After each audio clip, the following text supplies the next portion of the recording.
नमस्कार, good evening. Ready? Audio clear है?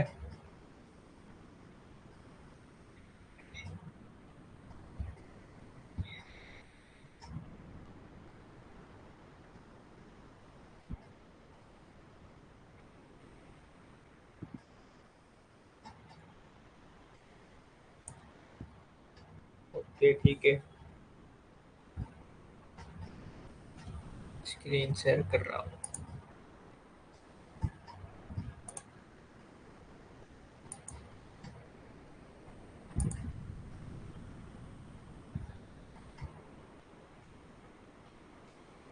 आपके साइड से उधर नीचे हैंड का ऑप्शन कितने लोगों को दिख रहा है?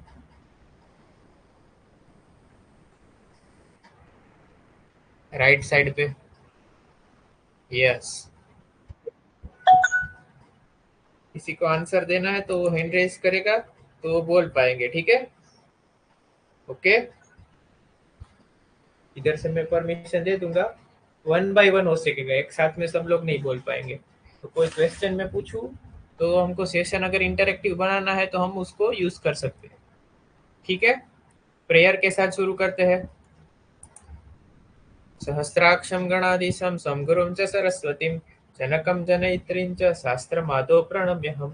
ब्रह्मदक्षास्त्रवेश भरद्वाज पुनर्वसु हुतासुवेश चरक प्रभृतिभ्यो नमो नमः। रागादिरोगान् सत्तानुसत्तानशेष कायप्रसृतानशेषान् उत्सुक्यमोहारतिदान् जग्गानं यो पूर्ववैद्याय नमोऽस्तु तस्मै।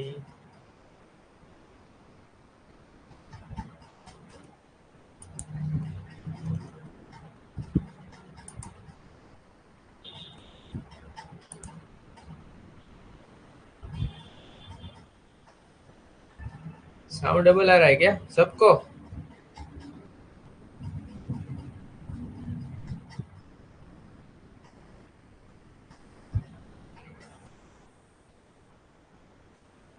हेलो? अभी भी डबल आ रहा है क्या? नॉर्मल। आप रिफ्रेश कीजिए, जिन जिन को डबल आ रहा है रिफ्रेश कीजिए, ठीक है? चलो शुरू करते हैं। आज हम काय चिकित्सा का 6 पॉइंट देखने की ट्राई करेंगे। भी कल खत्म ही करना था हमको, पर कोई कारण सर कल नहीं हो पाया। कोई नहीं। तो पांडु जो है वो एक इम्पोर्टेंट टॉपिक है।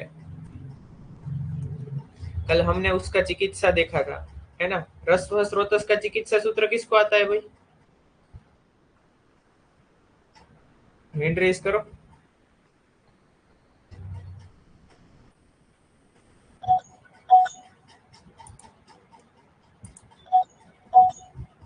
हाँ,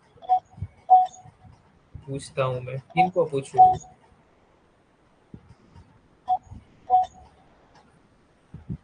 माया जी आपसे शुरू कीजिए। चलो मैं आपको अनम्यूट करता हूँ। बताइए क्या होता है?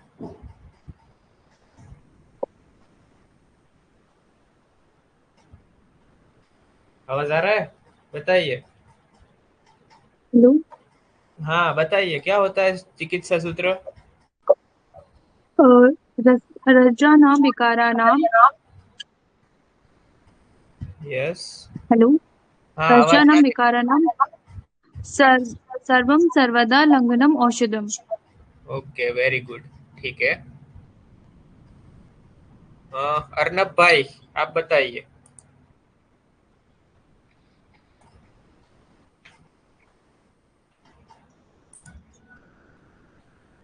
हेलो? आवाज आ रहा है? हाँ हेलो। हाँ बताइए, क्या है चिकित्सा सूत्र? थोड़ा डिस्कनेक्शन हो गया था, कौन सा एक क्वेश्चन वापस पूछ। रस्व प्रदोष व्याधि जो है उनका चिकित्सा सूत्र क्या है? रसजानं विकारानं सर्वं लंघनम् औषधम्। ओके, ठीक है। अभी बाकी लोगों को बाद में पूछेंगे, है ना? बाकी आगे आज दूसरे दूसरे क्वेश्चन में पूछने वाला हूँ, ठीक है? तो सबका ध्यान आएंगे। चलो आगे बढ़ते हैं। तो हमने जो फर्स्ट पॉइंट है वो देखा था कल, राइट? साथ में हमने चिकित्सा सूत्र भी देखा था। आज एक बार मैं फिर से रिवाइज करता हूँ, क्योंकि कुछ कारण से कल का रिकॉर्डिंग हमको नहीं मिल पाया, तो आज हम एक बार रिवाइज कर देते हैं, राइट। तो रस प्रदोषज व्याधि का जो चिकित्सा सूत्र है वो क्या है? रसजानाम विकाराणाम सर्वम लंघनम औषधम। लंघन जो है वो उसका रस वह स्रोतस की कोई भी विकार है तो लंघन उधर काम करेगा डेफिनेटली। लंघन में भी कल मैंने बताया था 2 प्रकार होते हैं भाई। एक कौन सा प्रकार है? आहार से लंघन होता है, और दूसरा जो होता है वो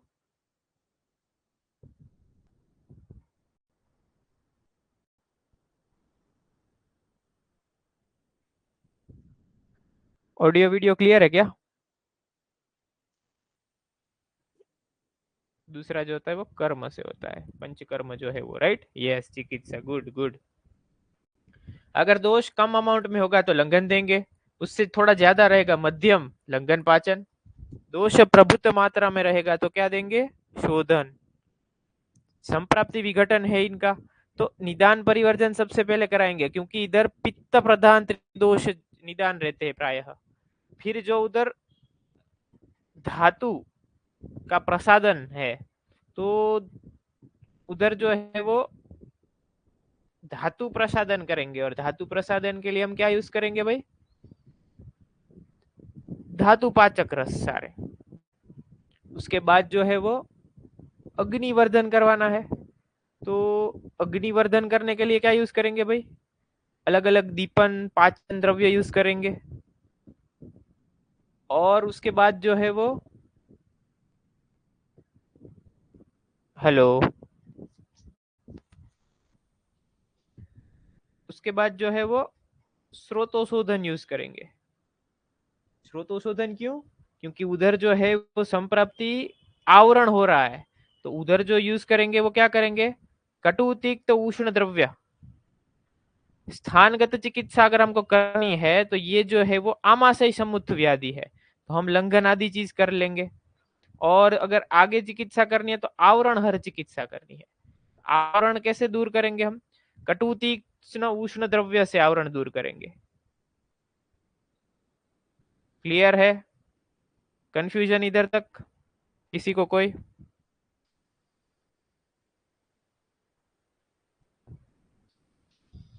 फिर दोष विपरीत चिकित्सा आएगी, तो उसमें जो पित्त है उसको बैलेंस करने की चिकित्सा आएगी। फिर जो आएगा वो रसायन आएगा। रसायन जो है वो दोष धातु मल को क्या करता है भाई? प्रसादन। प्रायः अगर दोष आपका अच्छा होगा तो वो धातु को अच्छे से मेंटेन करेगा। क्लियर है? इधर तक किसी को कोई कंफ्यूजन?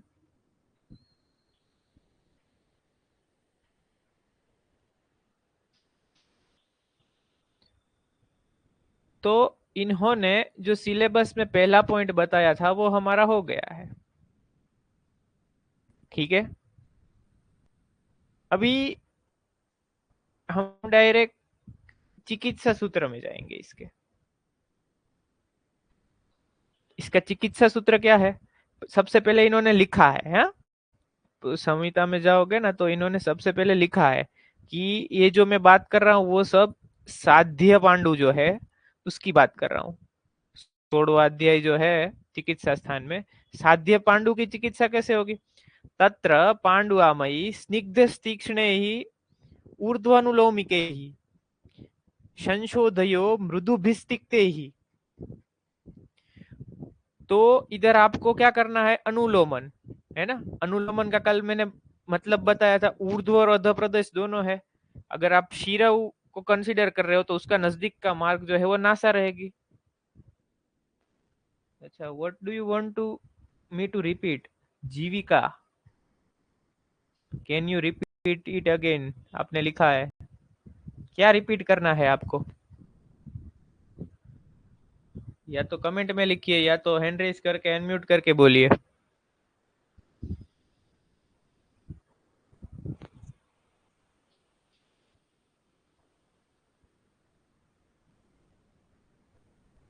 दिस वन, संप्राप्ति विघटन।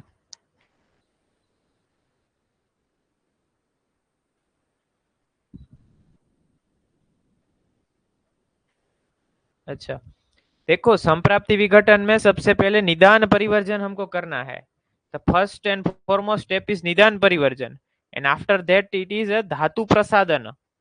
Why Dhatu Prasadan should be done? धातु प्रसादन क्यों करना है भाई हमको?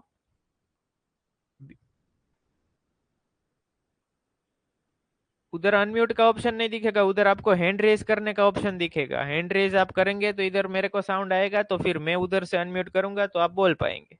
ठीक है, तो इधर धातु प्रसादन की जरूरत क्यों है भाई?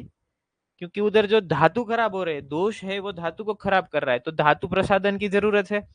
फिर रोगाहा सर्वे अपि मंदग्नो, तो इधर हमको अग्निवर्धन कराना है. यस. और श्रोतोशोधन क्यों कराना है भाई? तो श्रोतोशोधन जो है वो इसीलिए हमको कराना है क्योंकि ये जो संप्राप्ति है उसमें स्रोतस का अवरोध है. और स्थानगत चिकित्सा क्यों करानी है हमको? What do you mean by स्थानगत चिकित्सा and why it is important here? तो इधर जो है वो व्याधि आमाशय समुक्त है, अगर उसको हम स्थान से चिकित्सा नहीं करेंगे तो फिर अच्छा रिजल्ट नहीं मिलेगा. और इसके बाद में जो चिकित्सा करनी है वो आवरण हर चिकित्सा है. अगर उधर कहीं किसी दोष का आवरण आ गया है तो हमको वो आवरण हर चिकित्सा करनी है. और दोष विपरीत मतलब इधर समन, ये दोष विपरीत जो है वो समन औषधि बता रहा है. क्या बता रहा है ये? शमन औषधि. एंड ये जो निदान परिवर्जन है ये क्या बता रहा है? आहार विहार एक्सेट्रा. ओके. अभी संप्राप्ति विघटन में फिर लास्ट में रसायन करेंगे, राइट? अभी हम आ जाते हैं चिकित्सा सूत्र पे. तत्र पांडुआमयी स्निग्धः तीक्ष्णैर्हि ऊर्ध्वनुलोमिकैः. चिकित्सा सूत्र सबको दिख रहा है स्क्रीन पे क्या? अग्निवर्धन से पहले धातु प्रसादन क्यों करते हैं? श्लोक में तो सिर्फ ऊर्ध्वनुलोमन लिखा है. हाँ, ऊर्ध्वनुलोमन. अध की जरूरत पड़े तो आप ले सकते हो उधर, ये कंपल्सन नहीं है. मैंने इधर ऐसा नहीं लिखा है वमन ओनली, है ना. अध अनुलोमन आपको लेना है क्योंकि हम कोष्ठ शुद्धि करते हैं. पंचकर्म ये लोग कोष्ठ शुद्धि में करते हैं ना, तो साथ में विरेचन देते हैं तो उसको रिजल्ट अच्छा मिलता है. और इधर अध क्यों, अध और भी क्यों कर सकते हैं बताओ? इसका रीजन कोई बता पाएगा क्या? अध अनुलोमन वाई?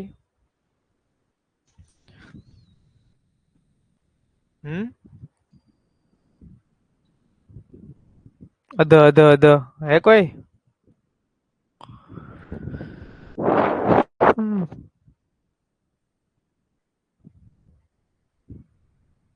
क्योंकि इधर जो दोष प्राय रहता है वो पित्त रहता है. पित्त के लिए चिकित्सा बेस्ट क्या है शोधन में?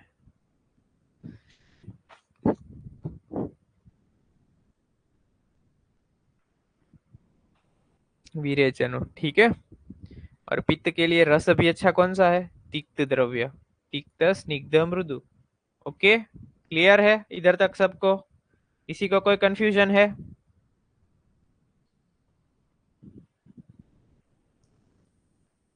नहीं है ना.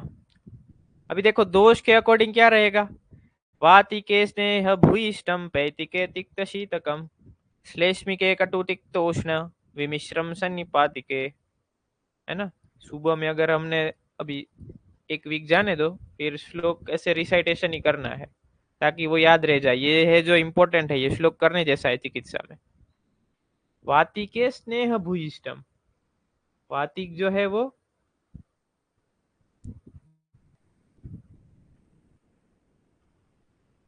क्या है? स्नेह भूयिष्ट, मतलब उधर स्नेह द्रव्य देना है.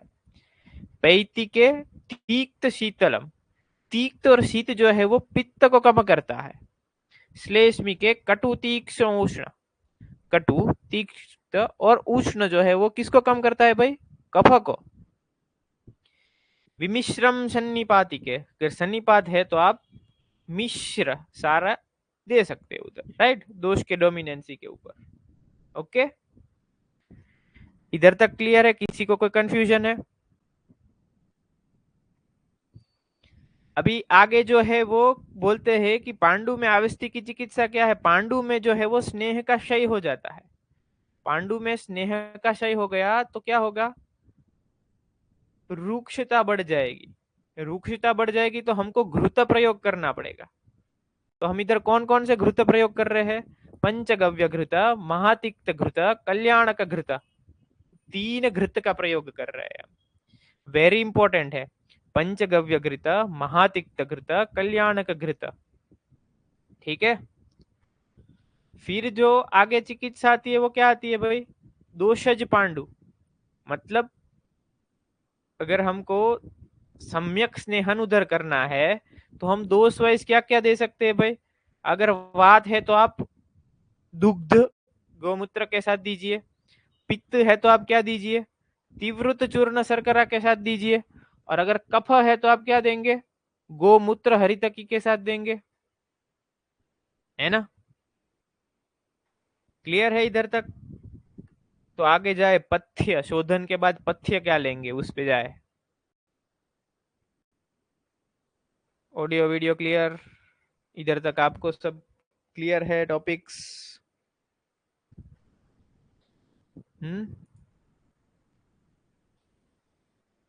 यस। किसी को कोई कंफ्यूजन?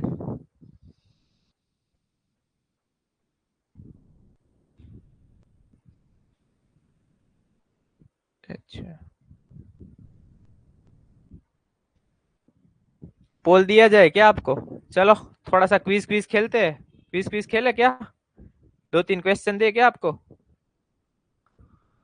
देते हैं चलो। मैं पोल देता हूं आपको, टिक करना। ठीक है।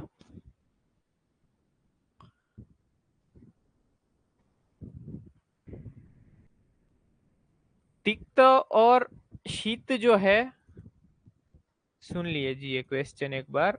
तिक्त रस और शीत गुण जो है वो आप कौन से दोष में दे सकते हो भाई? कौन से दोष वाले पांडु में दे सकते हैं? फिर से एक बार मैं क्वेश्चन पूछ रहा हूँ, उसका पोल अभी आ रहा है आपको। तिक्त फटाफट करना है, ये मैं बहुत कम टाइम देने वाला हूँ। हाँ पोल आ रहा है, पोल आ रहा है। आप लोगों को आता है, पोल आने दो। तिक्त शीत जो है वो कौन से उसमें देते हैं, राइट? चलो पोल आया।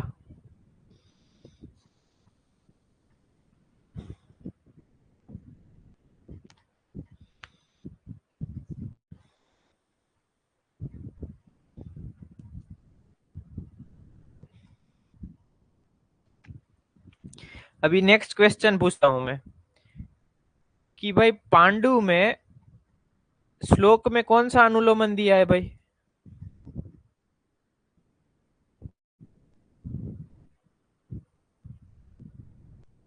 ठीक है, पोल आ रहा है, रुकिए।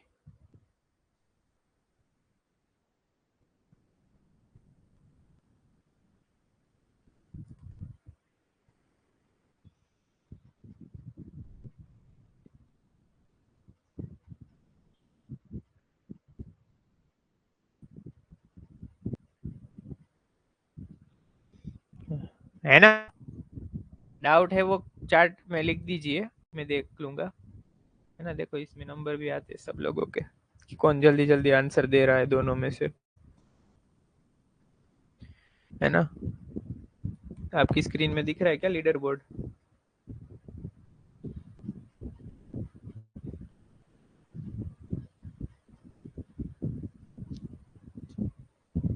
ये समझ में, ये दो लोगों ने गलत किया है ना। ऊर्ध्व तिर्यक मैंने लिखा है तो फिर ऊर्ध्व तिर्यक इधर आएगा नहीं। क्यों नहीं आएगा भाई? क्योंकि तिर्यक तो नहीं ले सकते है ना भाई। तिर्यक लेंगे तो क्या हो जाएगा? दिक्कत हो जाएगी ना। ठीक है, आगे बढ़े।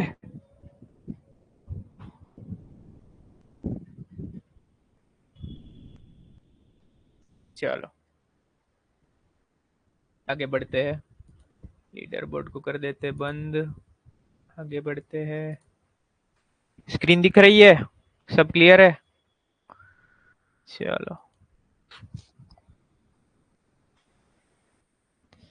अभी जो है वो पथ्य कल्पना शोधन के बाद में क्या करनी है वो है ताभ्याम संशुद्ध कोष्ठाभ्याम पथ्यान्ना निदापयेत शालेन शैव गोधूमान पुराण यूष संहिताम मुद्ग आडकी मसूरेर्श्च झांगलेर्रसेरहितम यथा दोषम विशिष्टम च तयोर्भेषजमाचरेत। ये कभी कभी 5 मार्क्स में, जैसे प्रमेय में इंपॉर्टेंट है ना पथ्य कल्पना, वैसे इधर भी पथ्य कल्पना जो है वो बहुत इंपॉर्टेंट है कि भाई हाँ इधर पथ्य कल्पना क्यों उतनी जरूरी है वगैरह सब। तो पथ्य कल्पना में ये लोग क्या देते हैं, पथ्य कल्पना क्यों उतनी जरूरी है वगैरह सब।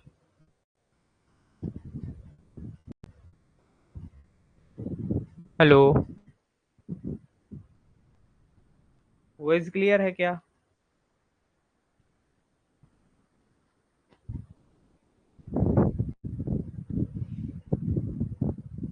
तो पथ्य कल्पना का मैं बता रहा था आपको, शाली, ये षष्ठी शाली क्यों देते हैं ये लोग, क्योंकि ये लघु है और साथ में ये क्या करेगी, अग्नि को वर्धन करेगी। अभी आप देखना क्लिनिकली, अब अगर आपको देखना है ना तो ये शाली वगैरह, अगर आपको फ्यूचर में वैद्य बने तो आपको ओबेसिटी वगैरह के पेशेंट देखने हैं तो उनको वो बोलेंगे कि सर हम आप हमको डाइट दीजिए, तो आपको उधर जो है वो साठी चावल, षष्ठी शाली, शाली वगैरह सब देना है। यव यव कर्षणा नाम श्रेष्ठम, वो थोड़ा सा कर्षण करेगा। गोधूम है वो थोड़ा सा क्या है उधर, अनित्य सेवन्य द्रव्य भी ले सकते हो, यस गुड। फिर ये सब आप लेंगे पर कैसे लेने हैं, पुराण, ओल्ड। क्यों भाई, क्योंकि वरना ये सब जो है वो क्या है, अगर नए हो गए तो ये कफक की वृद्धि करेंगे, कफक की वृद्धि करेंगे तो स्रोतोरोध हो जाएगा। युष संहितान, युष, अलग अलग यूज चाहिए है ना, झांगल रस, अलग अलग पल्सिस जो हमारे शास्त्र में बताया है, मुद्ग आडकी मसूरा। फिर इन्होंने लास्ट में देखो क्या दे दिया, यथा दोषम विशिष्टम च तयोर्भेषजम आचरेत, कि भाई जो दोष बिगड़ा है वो दोष के अनुरूप आप उसको मेडिसिन दीजिए। क्लियर है? तो यही सब लिया है इधर। इधर ये एमसीक्यू के लिए आगे जो गौमूत्र वाला टॉपिक आएगा वो एमसीक्यू के लिए बहुत इंपॉर्टेंट है। गौमूत्र जो है वो गोदुग्ध के साथ अगर हम दे रहे हैं तो 15 दिन में एक बार लेना है। माहिष मूत्र और माहिष दूध का सेम है, दोनों 15-15 डेज में।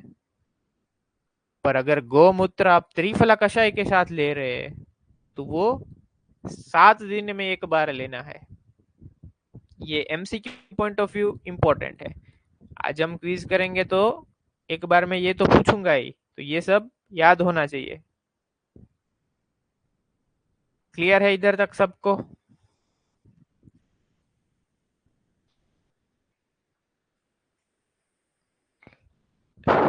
ये एक्स्ट्रा है, एक बार आप देख लेना, गो थ्रू कर लेना, है ना।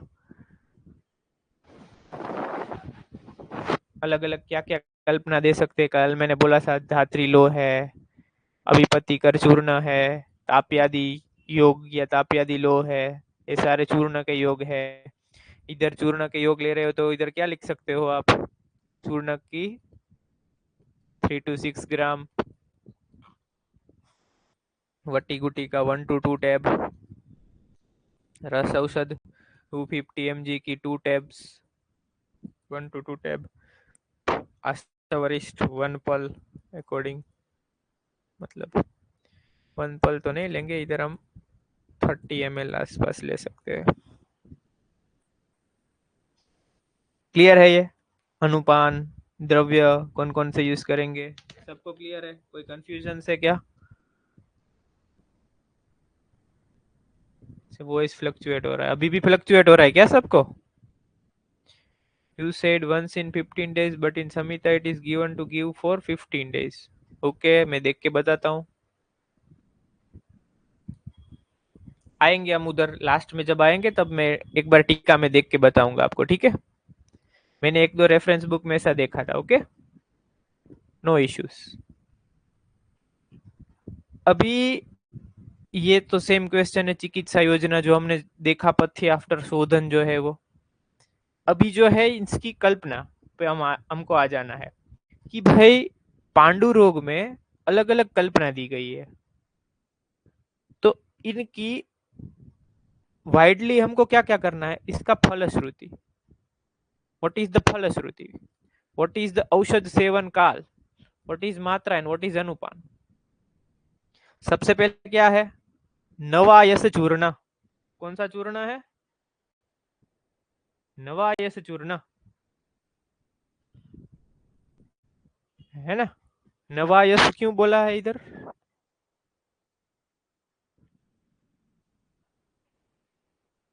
किसी को पता है तो अनम्यूट करके बोलिए। नवायस चूर्ण क्यों बोला है, हैंड रेस करके बोलिए, हैंड रेस करो, मैं इधर से अनम्यूट करता हूँ। नवायस क्यों बोला है। हम्म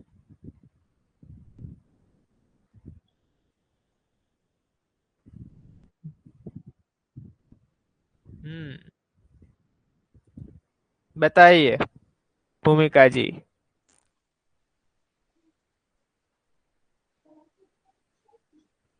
लोह भस्म 9 पार्ट्स लेना है, इसलिए 9। और आयस यानी कि लोह को बोला है, लोह की भस्म जो है। Okay good. तो जैसा कि इन्होंने बोला, नवायस चूर्ण मतलब क्या है भाई, अयस लोह भस्म जो है वो 9 पार्ट, नवायो रजह भागा तत चूर्णम शोद्रम सर्पिशा। शोद्र और सर्पी के साथ इधर सर्पी भी ऐड कर दीजिए, है ना। ये तो ज्यादातर मैंने खाली रखा है, ऊपर से देख के ही हमको लिखना है। मात्रा इसका चूर्ण है तो 3 to 6 ग्राम आप डिवाइड डोज में दे सकते हो। फलश्रुति क्या है इसकी, तो देखो इधर से इसकी फलश्रुति शुरू होती है। पांडु रुद्रोगम कुष्ठ अर्ष कामलापहम नवायसम इदम चूर्णम कृष्ण आत्रेयम भाषितम। तो ऐसा अगर कोई पूछे कि भाई कृष्ण आत्रेय जी ने कौन सा चूर्ण दिया है भाई, तो क्या आएगा, नवायस चूर्ण। पांडु रोग को क्योर करता है, रुद्र रोग को क्योर करता है, कुष्ठ अर्श कामला अपहम, है ना। इधर द्रव्य देखो, त्रिफला है, मुस्ता है, विडंग है, वगैरह सारे द्रव्य है, राइट। तो ये पांडु और रुद्रोग जो है वो रस वह स्रोतस के आप ले सकते हो, रस रक्त आदि जो स्रोतस है उनके ऊपर ये अच्छा इफेक्ट देता है। क्लियर है, अगर सिंपली याद रखना है हमको तो। आगे बढ़ते हैं। ताप्यादि लोह, ताप्यादि लोह इति युक्तम पित्तश्लेष्म विनाशनम रक्तवर्धनम इत्यर्थम यकृत प्लीह विकारानुतः। तो ये ताप्यादि लोह जो है वो सबसे पहले किस में काम करता है भाई, कोई भी पित्त श्लेष्मज विकार है। पित्त श्लेष्मज विकार मतलब देखो इधर पित्त श्लेष्मज विकार में पित्त का प्रायः द्रव गुण बिगड़ा हुआ होगा और श्लेष्मा के बाकी कुछ भी गुरु आदि गुण बिगड़े होंगे। साथ में इधर रक्तवर्धनम इति अर्थम, ये रक्त को भी बढ़ाता है। और ये यकृत और प्लीहा के कोई भी विकार है तो उसमें भी हम ताप्यादि लोह दे सकते हैं, है ना। 125 to 20 mg की टैब आती है, वो ले सकते हैं आप डोसेज में। मधु उष्णोदक प्रायः, बाकी आप दोष के अनुसार या तो व्याधि के अनुसार अनुपान मात्रा और सेवन काल सब चेंज कर सकते हैं। मेन इधर आपको फलश्रुति याद रखनी है। क्लियर है। लोह आसव, अभी क्या है ये, लोह आसव है। क्लियर है ना सबको। हाँ,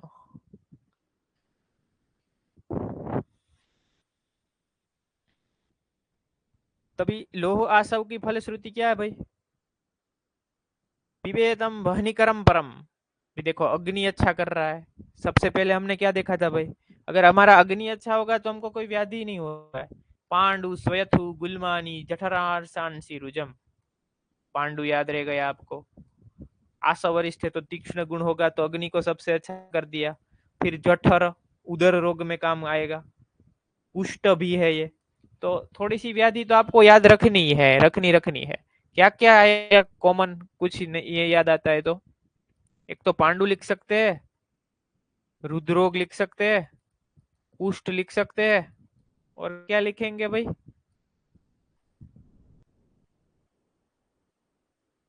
कंडू। ठीक है, इसका 50 to 100 ml हम डिवाइडेड डोज में ले सकते हैं। हमेशा अगर आप आशावरिष्ठ ले रहे हो तो 2 से 3 चीज हमेशा याद रखनी है। एक तो आप शरद और जो ग्रीष्म ऋतु आती है, खास करके शरद में ध्यान रखना है आपको, डोसेज में डाइल्यूट करके ही देना है आशावरिष्ठ, वरना उसको पेशेंट को रक्तस्राव भी हो सकता है। ओके, क्लियर है? आगे जो है वो पुनर्नवा मंडूर है। पांडुरोगान प्लीहामथापि च विषम ज्वरान श्वेथु ग्रहणी दोषम हन्यात कुष्ठम कृमिस्तथा। तो ये भी जो पुनर्नवा मंडूर है, एक एक चीज तो सबको आपको आती है। पांडुरोगान प्लीहान अर्शांसी च विषम ज्वरान। इधर जो नया आया वो क्या आया? पुनर्नवा मंडूर विषम ज्वर। तो अभी विषम ज्वर की चिकित्सा के योग में भी आप पुनर्नवा मंडूर लिखोगे तो क्या आएगा? अच्छा मार्क्स आएगा, उनको लगेगा हाँ इसको आता है। स्वयथु, स्वयथु पहले भी आया था। तो आपको इधर ये सारी फॉर्मुलेशन है ना, उनके बाजू में 3 नाम लिख देने हैं कि भाई ये 3 नाम जो है वो मेरे को ये फॉर्मुलेशन में से याद रखना है। एक दिन में नहीं होंगे, धीरे धीरे करके जाएंगे ना तो हो जाएंगे। ओके, ये भी 3 से 6 ग्राम ले सकते हो तक्र मधुष्णोदक आदि से। दाढ़ी मादी घृतम है ना, देखो इनकी फलश्रुति बहुत अच्छी है। ऋतपांडुगुल्मार्षः प्लीहा वात कफ। वात कफज व्याधि कहीं पे भी होगी उधर ये अच्छा रिजल्ट देगा। दीपन, श्वास, कास, देखो कफ आ गया ना तो कहीं ना कहीं श्वास और कास भी आएगा। ठीक है। दुख प्रसविनी च वंध्या नाम चैव गर्भदम। ये गर्भ विकार में भी उतना यूज होता है भाई। ये गर्भज विकार में भाई क्यों यूज हो सकता है इतना अच्छे से भाई, किसी को पता है क्या? एनीवन?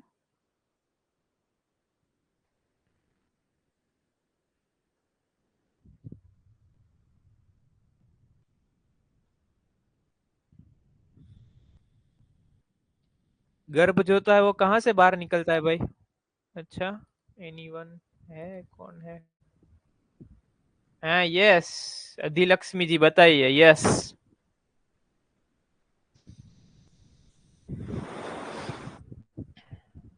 शुक्र शोणित संयोग शोणित what this दाढ़ी मादी growth will do the शुक्रशोनी संयोग?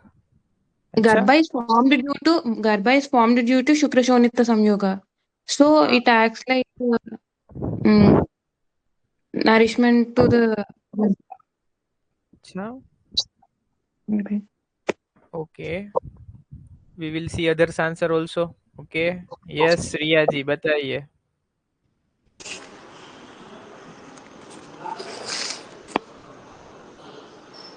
हाँ आपका आवाज आ रहा है, बताइए।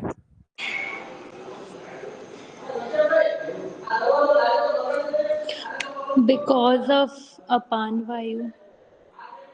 हाँ, क्या करता है अपान वायु को?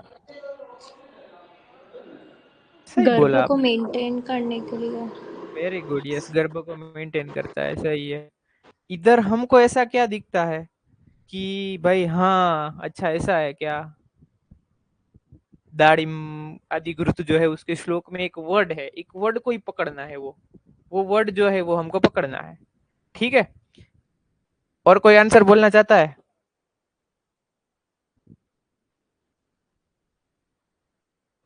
हम्म,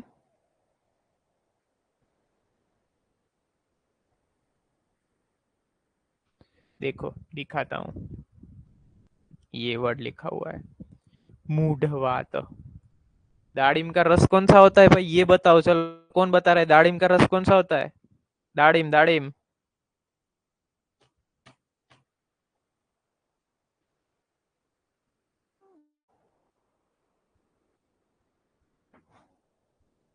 अम्ल। यस। अम्ल रस का फंक्शन क्या है? ऐसा कुछ है क्या? अम्ल रस का फंक्शन देखा है क्या? मूढ़ वातानुलोमन।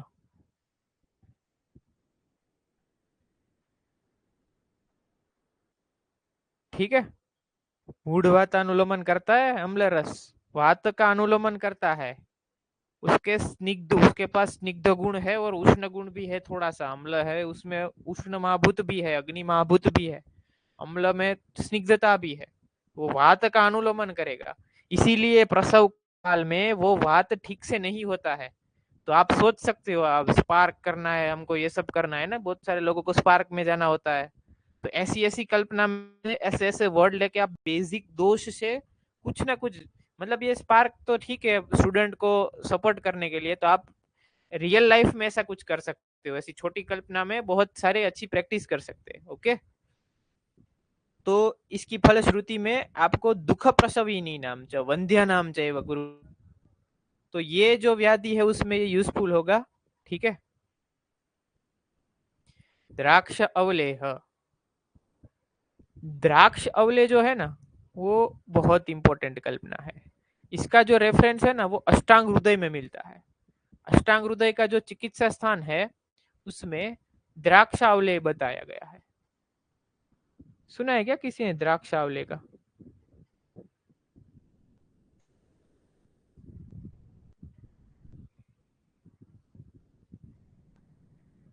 अवले कल्पना आपने कौन सी दृष्टि में देखी है, किसी को पता है क्या? अवले कल्पना कौन से स्रोतस की दृष्टि में देखी है भाई?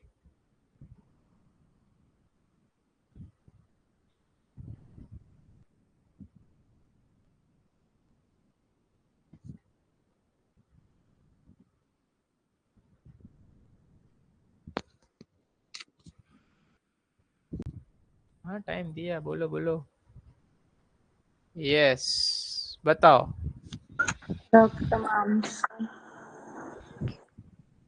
अवले कल्पना प्रायः प्राणवह स्रोतस में ज्यादा देते हैं और रसायन कर्म में देते हैं।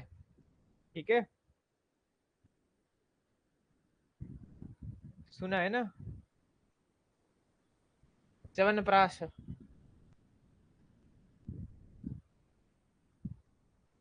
वगैरह। ठीक है, तो ये एक टाइप का अवले है। इसका फलश्रुति क्या है भाई? हलीमक पांडुरोगम कामलाम च निगच्छति, मतलब ये जो कल्पना है वो रस और रक्त वह व्याधि जो है उनको अच्छे से रिजल्ट देगी, ये व्याधि जो है उसमें। ओके। अवले कल्पना के साथ प्राय आप मधु अनुपान दे सकते हो, उष्ण जल भी दोगे तो भी चलेगा। ये बाजू में फोटोज रखे हैं भाई। बहुत सारे लोगों ने मेरे को बोला था कि हमको पांडु का नोट्स चाहिए, है ना? हाँ बोलो ना, कौन हैंड रेस कर रहा है भाई? यस। कुछ कंफ्यूजन है किसी को? प्राण यस लिखा है, सही है। तो आज इसमें थोड़ा सा मॉडिफिकेशन करना है। एक बारी में क्या है कि एक बारी पूरा मॉडिफिकेशन कर दूं, फिर आज आज रात तक या कल रात तक, मतलब कल के लेक्चर में हमारा ये जो पांडु वगैरह, मतलब ये रस व स्रोतस की सारी विकार खत्म होने वाले हैं। राइट, तो आज रात से कल तक आपको इसका पीपीटी मतलब पीडीएफ जो है वो उधर अपलोड हो जाएगा। ठीक है, चलो अभी सिलेबस में एक बार चले जाते हैं। देखो, ये जो था वो मस्ट नो टॉपिक था और ये एक लेक्चर आवर में से था, है ना? अभी ये जो है वो डिजायर टू नो है। मतलब डिजायर टू नो का आपको क्या आएगा, खाली जस्ट एसएक्यू या एमसीक्यू आ सकता है। मैंने इधर ये नॉन लेक्चर वाले भी आज पहला सेशन है तो थोड़ा सा ऐड किया है, प्राय हम इधर कम जाएंगे, ये जो नॉन लेक्चर वाले हैं। पहले हम जो लेक्चर वाले और मस्ट नो है ना, वो पहले सबसे मतलब ऑन द हमारे फिंगर टिप होने चाहिए, ठीक है। डिजायर टू नो का आपको क्या आने वाला है, जस्ट एसएक्यू, तो हमको वो ऐसे ही पढ़ना है। तो ये जो है वो टॉपिक डिजायर टू नो है, और इधर से हमको खाली एसएक्यू ही आने वाला है। तो आपको इधर क्या जानना है, इधर ये लोगों को जो इंटरेस्ट है ना वो खाली इटियोपैथोजेनेसिस में है, उसका डायग्नोसिस में है, उसकी ट्रीटमेंट में है, बस। तो सबसे पहले एनीमिया जो है, इनको आयुर्वेद में पांडु रोग बोलते हैं भाई। और दूसरा जो है वो क्या है, न्यूट्रिशनल एनीमिया है, कि भाई एनीमिया का एक फर्दर टाइप है न्यूट्रिशनल एनीमिया। क्या होता है भाई, है ना। मैंने 2-3 जो बुक है उनको मर्ज करके अच्छे से शॉर्ट फॉर्म और टेबल फॉर्म में, ताकि आपको बहुत लिखा हुआ ना दिखे, ऐसा मिला है। आप कोई और बुक पढ़ेंगे तो आपको थोड़ा सा और मिलेगा। हमको हमारे लेवल पे उधर खाली 5 मार्क्स का अगर पूछे, है ना, तो इसका 1 मार्क रहेगा, और ये जो इटियोपैथोजेनेसिस और ट्रीटमेंट जो है 2-2 मार्क्स का ऐसा रहेगा, जहां तक मेरे को लगता है। वरना ये जो 2 है तो इनको 1.5 कर देंगे और इसको 2 कर देंगे, ठीक है। तो अगर ऐसा है तो आपको सबसे पहले तो एक डेफिनेशन लिखनी है। एनीमिया क्या होता है भाई, it is a condition in which haemoglobin concentration और the red blood cell mass जो उसकी नॉर्मल रेंज है उसके बिलो हो जाते हैं, मतलब कम हो जाते हैं। इसकी वजह से क्या हो जाएगा भाई, reduced oxygen carrying capacity of the blood. Blood जो है उसकी ऑक्सीजन कैरिंग कैपेसिटी कम हो जाएगी, तो फिर वो जो ऑक्सीजन कैरी करता था और जो ऑक्सीजन का काम होता था वो ठीक से नहीं होगा भाई। तो उसकी अलग अलग चीजें बताई गई कि भाई इटियोपैथोजेनेसिस है ना, वो 2 चीज से बना है, इटियोलॉजी एंड पैथोजेनेसिस, है ना। Aetiopathogenesis is word made up of 2 words, aetiology and pathogenesis. इनको शॉर्ट कर दिया, है ना। विराट कोहली और अनुष्का को विरुष्का बोलते हैं ना, वैसे ये इटियोपैथोजेनेसिस को, सॉरी, इटियोलॉजी और पैथोजेनेसिस को इटियोपैथोजेनेसिस बोलते हैं। क्लियर है ना, कंफ्यूजन कोई? तो अलग अलग दी गई है ना। मैंने इधर थोड़ा सा समराइज नहीं किया है, पर हम इधर मैंने जो है ये 3 और 2 5 इधर लिखी गई है, पर आप जो है इसमें से आपको जो याद रहे वैसी लिखनी है, राइट। सबसे पहले इधर क्या होता है इटियोपैथोजेनेसिस में, आरबीसी जो है वो कम हो जाते हैं।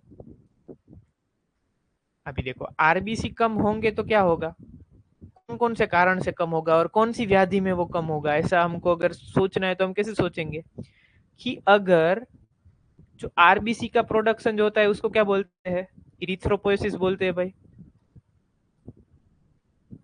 तो इरिथ्रोपोएसिस में कुछ इफेक्ट होगा क्या, तो due to deficiency of nutrition in the bone marrow से आरबीसी बनता है ना, या तो कोई क्रोनिक डिजीज है उसकी वजह से बोन मेरो में से ही आरबीसी को बनना है, तो नहीं बनेगा। तो ये कहाँ कहाँ पे मिलेगा, या तो आयरन जो प्रिकर्सर है वो ही नहीं होगा, या तो B12 डेफिशिएंसी, है ना, वगैरह से एनीमिया होते हैं, तो उसके नाम दे दिए, मतलब ये दोनों की डेफिशिएंसी याद रही आपको। दूसरा जो है इसका इटियोलॉजी है वो हीमोलाइसिस। क्या है, हीमोलाइसिस। हीमो मींस ब्लड और लाइसिस मतलब टूटना, तो ब्लड के सेल का टूटना, मतलब इधर ब्लड के सेल मतलब आरबीसी की बात हो रही है। आरबीसी अगर प्रीमेच्योरली डिस्ट्रक्ट हो रहा है, मतलब वो 120 दिन के पहले ही वो आरबीसी मर रहा है, कोई भी कारण से आरबीसी मरेगा तो क्या होगा, ब्लड का अमाउंट कम हो जाएगा, तो उसकी वजह से क्या होगा, हीमोलाइटिक एनीमिया, थैलेसेमिया और मलेरिया में भी ऐसा देखने को मिलता है। और एनीमिया जो है वो कैसे हो सकता है भाई, अगर एक्सेसिव ब्लड लॉस हो गया, एक्यूट और chronic bleeding leads to the RBC loss, है ना, वो शॉक की मैकेनिज्म पूरी जो होती है वही सब इधर लगेगी। क्रोनिक ब्लीडिंग जो है वो आपको हेमोरॉइड्स वगैरह जो एनोरेक्टल डिजीज है शल्य में और डिटेल में आएंगे, तो क्रोनिक डिजीज जो है वो आपको उधर पता चलेगा। इधर तक क्लियर है? इसका भाई इटियोपैथोजेनेसिस बेसिकली पता चला। हाँ, मॉडर्न कैसा लग रहा है? वंदे भारत जा रही है क्या स्पीड में? मैं ट्राई कर रहा हूँ, जितना धीरे जा पाऊँ उतना जा रहा हूँ। चलो चलो, बताओ बताओ कमेंट में, कैसा है स्पीड? सब बराबर है?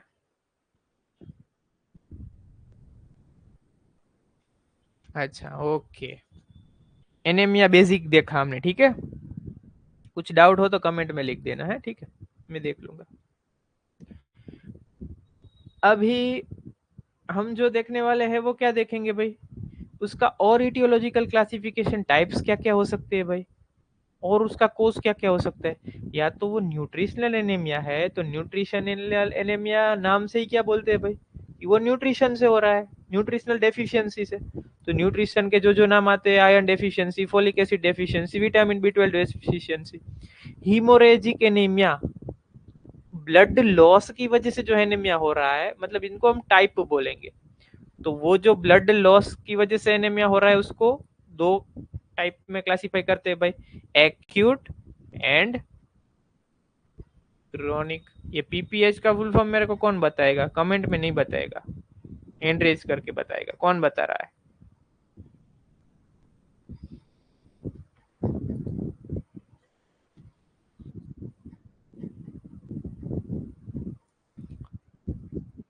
हाँ, आदि लक्ष्मी जी बताइए। Postpartum haemorrhage. Very good.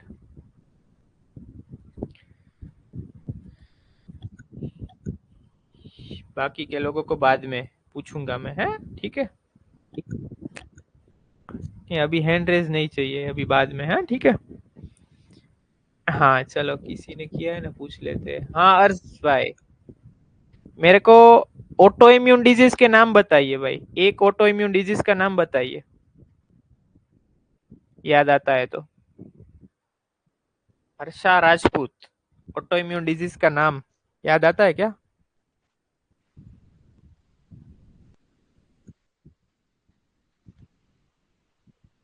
हम्म? हाँ आप बताइए ऑटो इम्यून डिजीज का नाम। कीनल पटेल। Rheumatoid arthritis. इसके अलावा?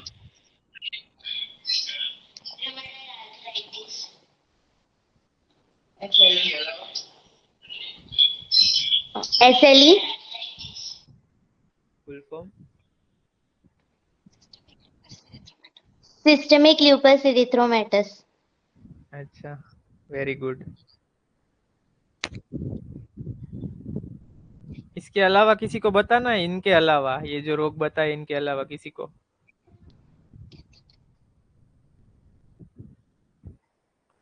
ठीक है चलो, हाशीमोटो, एंकाइलोसिस स्पॉन्डिलोलाइसिस।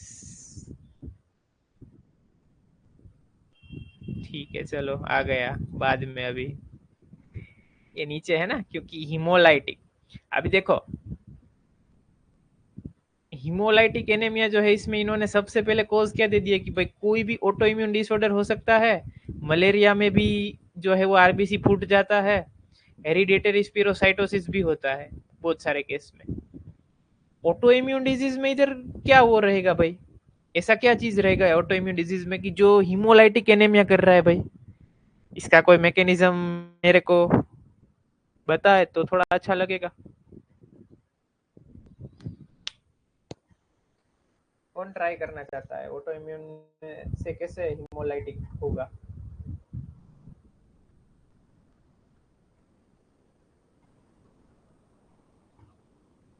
हाँ, हैंड रेज कर।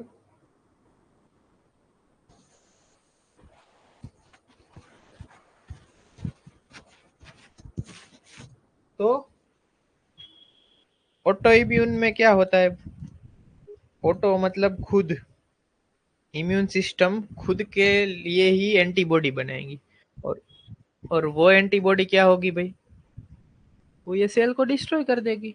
एंटीजन एंटीबॉडी का रिएक्शन होकर एग्लूटिनेशन जो होता है वही सब होगा।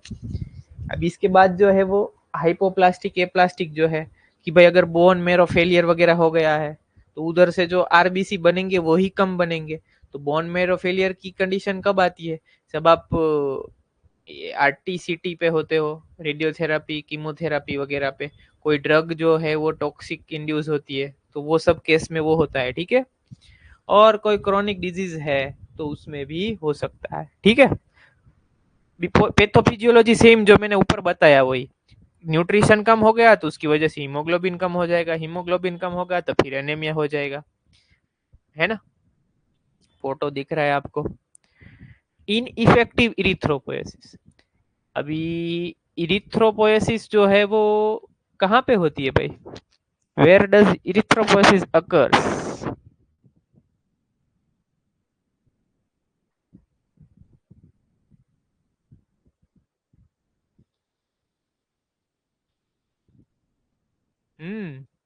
बताओ, किडनी में होती है क्या? किन किन के किडनी में होती है?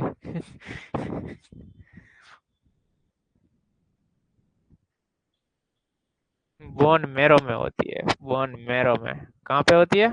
बोन मैरो में, करेक्ट आंसर है। अभी देखो, ऑक्सीजन ट्रांसपोर्ट होना कम हो जाएगा तो क्या हो जाएगा, टिश्यू जो है हाइपोक्सिया में चला जाएगा, ठीक है। तो ये सब थोड़ी सी पैथोफिजियोलॉजी थी। अभी थोड़ा सा हम डायग्नोसिस के ऊपर जाएंगे, डायग्नोसिस के ऊपर जाएंगे तो तभी हमको क्या पता चलेगा कि भाई हाँ एक्चुअली इसके फीचर क्या है, तो हम इन्वेस्टिगेशन करवा पाएंगे ना। तो सबसे पहले क्या हो रहा है भाई, ऑक्सीजन कैरी कैपेसिटी कम हो जा रही है, तो आपको जो लक्षण मिलेंगे वो क्या मिलेंगे, फटीग, वीकनेस, ब्रीथलेसनेस, ये सब सिस्टमेटिक सिम्टम है। और ये सब लोकल और ये फिजिकल एग्जामिनेशन में आपको दिखेगा बाहर से। डीजीनेस, हेडेक, पाल्पिटेशन, टैकिकार्डिया, है ना, एनोरेक्सिया, लथार्जी, ब्रीथलेसनेस बढ़ेगा, टैकिकार्डिया बढ़ जाएगा, हार्ट जो है वो क्या करेगा, जल्दी जल्दी बीट करेगा, पल्सेशन दिखेगा आपको, पाल्पिटेशन दिखेगा, टेस्टलेसनेस लगेगा आपको, है ना। फिजिकल और लोकल एग्जामिनेशन में आपको क्या मिलेगा भाई, है ना, शास्त्र में भी लिखा है ना, अकाले वलय पलिता नीच, हेयर लॉस, ब्रिटल नेल, उधर जो है वो नील है वो ब्रिटल हो जाता है, various kind of inflammation, very important, inflammation दिखता है आपको इधर। तो इसकी इन्वेस्टिगेशन आपको भाई कैसे पता चलेगी, तो सबसे पहले आपको इधर बायोकेमिकल रिएक्शन करवाने हैं। बायोकेमिकल मतलब आपके लैब रिपोर्ट्स। तो बायोकेमिकल में सबसे मतलब घिसा पीटा सीबीसी, उधर से आपको आरबीसी भी पता चल जाएगा, उधर से हीमोक्रिट क्या है, एचबी क्या है, वो सब पता चलेगा। दूसरा, अच्छा से अच्छा आपको नाम याद ना रहे तो आप इधर क्या लिखा हो, ये पर्पस नहीं, ये तो समझने के लिए, आपको उधर ये टेस्ट के नाम ही लिखने हैं। तो आप एक पेरिफेरल स्मीयर कराइए, एक स्मीयर होता है, उससे आपको पता चलेगा कि भाई हाँ उधर क्या आयरन की कमी है, क्या क्या B12 की कमी है।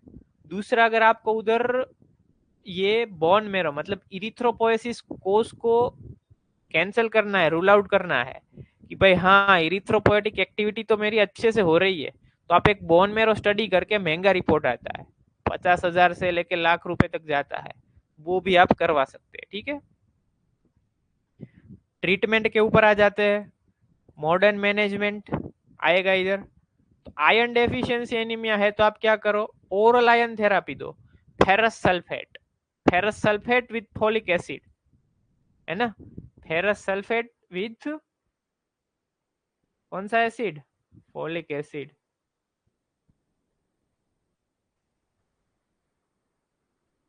फोलिक एसिड कोई विटामिन में आता है क्या?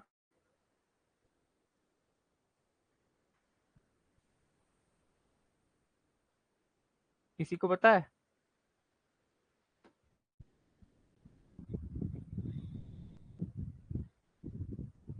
इन the presence of B12,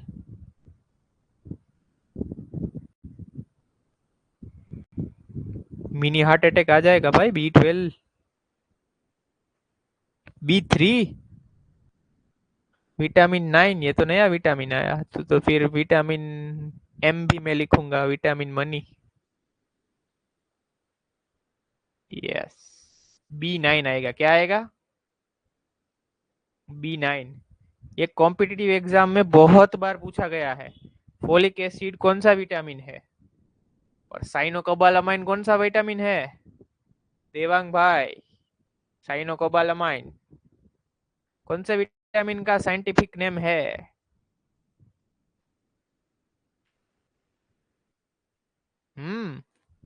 B12, yes, है ना? उल्टा हो गया था ना, इधर गलती, B13 है, 2 के जगह पे 3 हो गया। हाँ, तो यही तो सीखना है। इधर इधर गलती करो, सब करो, एग्जाम में नहीं होना चाहिए गलती। 20 मार्क्स के एमसीक्यू आ रहे हैं ना, उसमें क्या होगा, यही सब तो होगा, और क्या होगा। ठीक है, आगे बढ़ते हैं, चलो।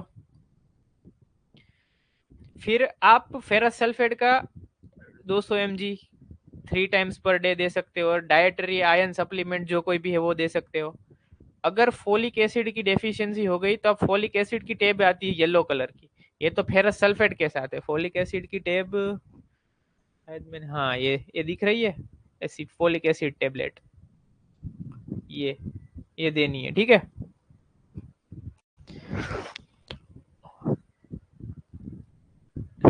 दिखी थी क्या आपको फोलिक एसिड की टेबलेट, कि नहीं दिखी थी? फटाफट हो गया था।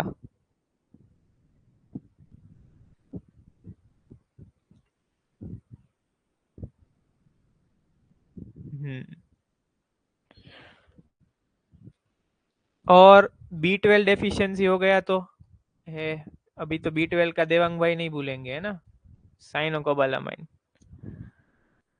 और अगर हीमोलाइटिक एनीमिया है तो आप पहले क्या ट्राई करेंगे कि उसका कॉज जो है उसको मैं दिखाऊंगा, नहीं दिखी थी, 2 मिनट रुकिए, ये हो जाएगा, बाद में एक बार मैं दिखा दूंगा, ठीक है। इसका कोज हम रिमूव करने की ट्राई करेंगे हमेशा, कि भाई हीमोलाइसिस हो रहा है वो क्या मलेरिया से हो रहा है? अगर मलेरिया से हो रहा है तो आप मच्छर को बाहर निकालिए भाई, मच्छर का निदान परिवर्जन करो, आगंतुज विकार। और अगर उधर bone transplant, bone marrow transplant की जरूरत है तो वो भी कीजिए। अगर बहुत सारे केस में ब्लड ट्रांसफ्यूजन का जरूरत पड़ता है तो उधर आप ब्लड ट्रांसफ्यूजन कीजिए, पर कैसी कंडीशन में कीजिए? सेप्टिक कंडीशन, है ना, सेप्सिस, मतलब क्लीनलीनेस हाइजीन सब मेंटेन करके कीजिए, ठीक है। क्लियर? ये दिखा देता हूं, देख लो, फोलिक एसिड आपका क्लियर।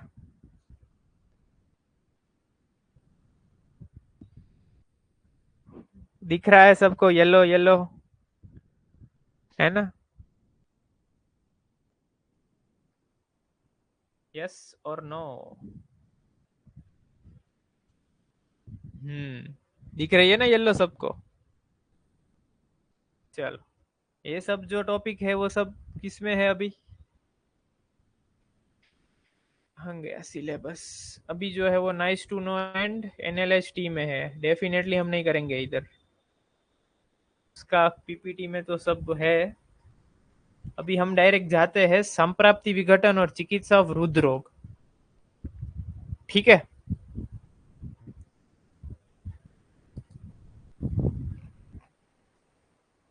ये सब बनाया तो है, सब पढ़ा है, एक बारी जब पढ़ने का मन हो तो एक बारी देख लेना, या तो हम जब मस्ट नो टॉपिक करेंगे बाद में, ये जो नॉन लेक्चर वाले हैं वो एक बारी देख लेंगे, क्योंकि इसमें से नाइस टू नो टॉपिक है, उसमें से जस्ट एमसीक्यू आता है, डेफिनेटली एमसीक्यू की प्रैक्टिस होगी, है ना।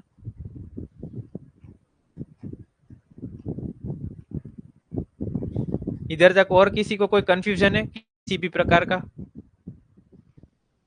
पता चला आप नाइस टू नो टॉपिक सारे कर रहे हो, उसमें से कुछ आया नहीं और आपने पूरा 15-20 घंटे वही करने में लगा दिया, तो फिर क्या होगा बताओ?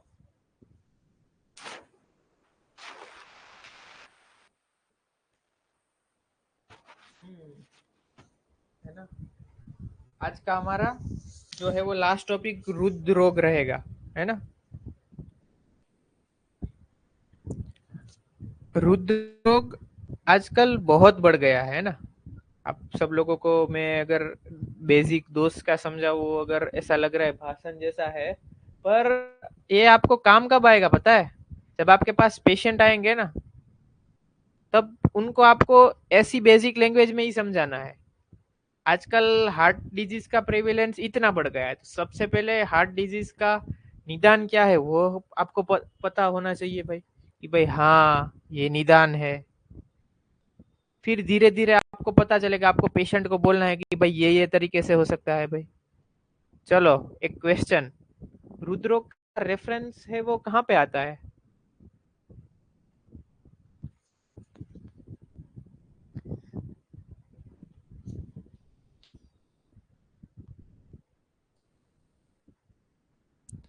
There is a difference of dosh.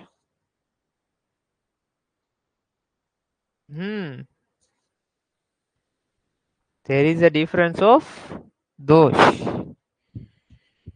What is the difference between रुद्ररोग and रुद्रशूल? लिखा है ना जीविका जी। There is a difference of dosh in both of that. रुद्ररोग जो है वो प्रायः कोई भी एक दोष प्रधान रहेगा। ऐसा देखने जाओगे तो आप त्रिदोष प्रधान भी लिख सकते हो, पर वो आपके निदान के ऊपर डिपेंड रहेगा। वात प्रधान त्रिदोष प्राय कहीं पे भी रहेगा ना, तो वो जो है वो क्या रहेगा आपका? वात प्रधान त्रिदोष है तो वो आपका रुद्रशूल रहेगा। ना ही वाते न विना शूलम। In our body there is, if there is any kind of pain, so what will be there definitely. Okay, तो हम जाते हैं रुद्रोग। तो चिकित्सा रुद्रोग की और रुद्रशूल की और संप्राप्ति विघटन। संप्राप्ति विघटन में सबसे पहले आपको इधर देखने की चीज है वो क्या है? सबसे पहले आप निदान परिवर्जन कराओगे। निदान परिवर्जन में क्या निदान परिवर्जन करवा सकते हैं आप? इधर वो वात दोष से बिगड़ा है, वो पित्त से बिगड़ा है, वो कफ से बिगड़ा है, सन्निपात दोष से बिगड़ा है, या तो कृमि से बिगड़ा है। ये 5 क्लासिफिकेशन आते हैं, वात पित्त कफ सन्निपात और कृमि। यस और नो? तो ये जो इन सारे दोष के जो निदान है वो निदान को आपको कम करना है। और प्रायः जो रुद्र रोग होता है उसमें जो दोष सारे वात होते हैं डेफिनेटली, पर उसकी संप्राप्ति आप अगर देखने जाओगे ना तो वो उदावर्त टाइप की संप्राप्ति होती है कि भाई वो जो पेशेंट है वो क्या करता है, अलग एक टाइप की है संप्राप्ति, दूसरी जो है वो दूसरी भी हो सकती है। पर प्राय मेजरली क्या होता है, इंसान ने वेग रोक दिया, उसकी वजह से उदावर्त जैसी सिचुएशन आ गई। उदावर्त मतलब प्रतिलोम गति ऑफ द वायु। कभी भी कंफ्यूजन नहीं होना है। प्रतिलोम गति ऑफ द वायु, वायु की गति कैसे होती है? जो लोग मेरा लेक्चर 1 महीने से भर रहे हैं ना, उन सब लोगों को कैसा लग रहा है कि भाई हाँ ये एक ही चीज बता रहा है, एक ही चीज बता रहा है, बेसिक ही बता रहा है। पर ये ही सब है। अब जो लोग बोलते हो आयुर्वेद हार्ड है, आयुर्वेद हार्ड है, मैं सब बोलता हूँ मॉडर्न हार्ड है। अब देखो है ना, आयुर्वेद इजी है। आयुर्वेद अगर आपको करना है 3 दोष 7 धातु 3 मल 6 रस वृद्धिशय, इतना आना चाहिए आपको। प्रतिलोम गति ऑफ वायु, वायु की गति पक्वाशय की तरफ होती है। ये वायु कोई भी वेग धारण करने की वजह से वो ऊपर चला गया, तो इधर जो बीच में सारे ऑर्गन आते हैं आमाशय के आजू बाजू, आपका लीवर ले लो, आपका स्प्लीन ले लो, आपका ये हार्ट ले लो, रुद्र ले लो, आपके लंग्स ले लो, वहां कहीं पे भी सीवीटीएस सर्जन जो होते हैं ना, कार्डियोवास्कुलर थोरासिक सर्जरी जो करते हैं, वो सब में आप अगर निदान देखने जाओगे ना वो मॉडर्न की हॉस्पिटल में, तो वो पेशेंट की उदावर्त की कहीं ना कहीं पे हिस्ट्री आपको डेफिनेटली मिलेगी, राइट। इसीलिए मैंने क्या लिखा है, वात प्रधान त्रिदोषक शामक। तो उधर जो है वो रस पूरे बॉडी में जैसे घूमता है, व्यानेन रस धातु ही विक्षिपोचित कर्मणा, युगपत वाला श्लोक है। तो इधर आप ऐसी भी एक युक्ति प्रमाण लगा सकते हो कि ऐसा वायु तो बिगड़ा, राइट, पर ये व्यान पूरे बॉडी में घूमता रहता है। तो अगर हम सोचे कि इधर व्यान वायु में कुछ दिक्कत होगा, तो हम दवाई जो है वो क्या व्यान काल पे दे सकते हैं क्या? जब व्यान बड़ा है तब देंगे, तो वो है पूरे बॉडी में वो दवाई पहुंचा देगा। तो जहां जहां पे वो वात जाएगा उधर अगर पूरे रुद्र रोग में, रुद्र रीजन में शूल हो रहा है, तो ये एक युक्ति है, आप अलग तरीके से भी ले सकते हो। वात प्रधान त्रिदोषक शामक जो द्रव्य है वो आप ले सकते हैं। और इधर जो है वो रस धातु, क्योंकि रुद वर्ड जो है वो रस धातु के स्रोतस का मूल है। तो अगर रस धातु आपका अच्छे से हो गया तो फिर वो अच्छे से हो सकता है, आम वगैरह कम हो जाएगा। और इधर अगर बल कम हो गया, उधर पेशेंट का बल क्षय होता है, तो ये बल्य जो है वो आप दीपन पाचन के बाद में दे सकते हैं। ब्रह्मण, बल्य ब्रह्मण जरूरी है ना। और हृदय क्या है, एक हृदय इज वन अमंग, ये आप सबने अध्याय लिखे है ना, 26 अध्याय। तो हृदय इज वन अमंग त्रिमर्म, है ना, एक वाइटल पार्ट है। तो इसकी चिकित्सा करने के टाइम हमको बहुत ध्यान रखना पड़ता है, राइट। अग्निवर्धन, श्रोतोशोधन, प्लाक वगैरह हो जाता है ना, कोरोनरी आर्टरी डिजीज, बाईपास करवाना है, एंजियोप्लास्टी, एंजियोग्राफी, स्टेंट बिठाना है, तो ये सब जो है वो श्रोतोशोधन।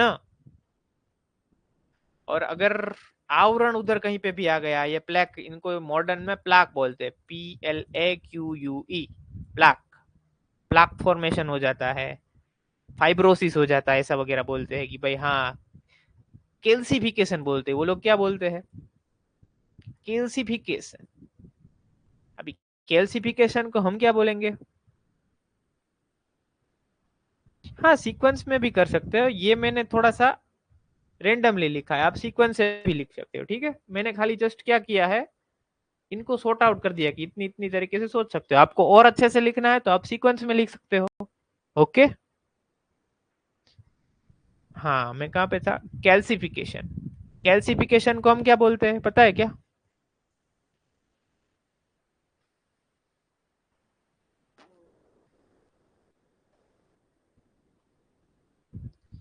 अगर कोई इंसान रूक्षादि गुण का सेवन कर रहा है तो उसका स्रोतस कैसा हो जाएगा भाई,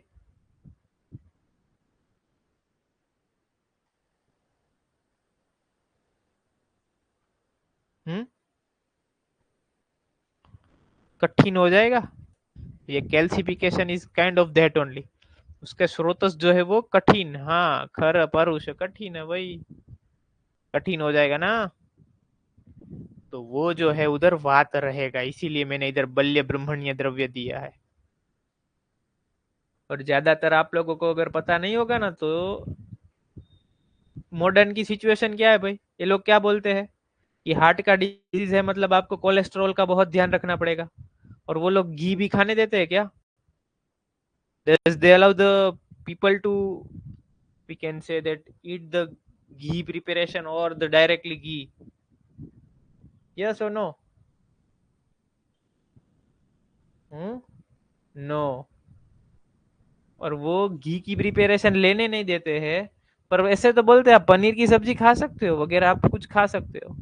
अभी देखो उसकी वजह से ही ये जो स्रोतस है वो, they are using the word calcification, and हम इसको कठिन समझ रहे हैं। कठिन मतलब इधर जो रुक्ष और थोड़ा सा लघु, लघु थोड़ा सा ही, पर इधर शीत ज्यादा रहेगा, रुक्ष और शीत की वजह से हो रहा है ये, है ना। तो इधर आपको क्या चीज ऐसी चाहिए, तो इधर आपको स्नेहन कराना है अच्छे से। स्नेहन की फलश्रुति में आता है ना, शुष्काणी अपि काष्ठानि स्नेह स्नेह स्नेह स्वेद उपन्ने नमयंती वाला श्लोक याद है। तो ये सब अगर आप स्नेहन दोगे ना, इसीलिए हृदरोग में अगर आप अच्छे से अच्छा संस्कारी स्नेह देंगे ना, बहुत अच्छा रिजल्ट मिलेगा उधर, ठीक है। और आप अलग अलग प्रकार के रसायन दे सकते हैं। अभी जो आया वो क्या आ गया, चिकित्सा आ गई। क्या आ गई, संप्राप्ति विघटन के बाद क्या आता है भाई, चिकित्सा, है ना। कलरफुल चीजें आप सबको पसंद है, तो फिर मैंने सोचा कलरफुल वे में लिखते हैं, बॉक्स वगैरह सब डालेंगे, है ना। तो अभी क्या आया, चिकित्सा आया। वातज हृदय रोग की चिकित्सा क्या है भाई, वातो पृष्ठे हृदयम वामयेत स्निग्धमातुरम। रसवह स्रोतस है तो उधर शोधन सबसे अच्छा क्या करेंगे आप, रसव के लिए सबसे अच्छा शोधन?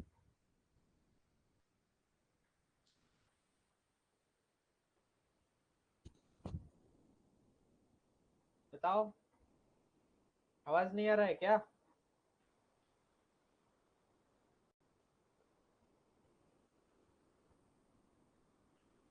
वमन, चलो बता दो अभी, अनम्यूट करके, हैंड रेज करके। क्यों वमन, रीजन के साथ।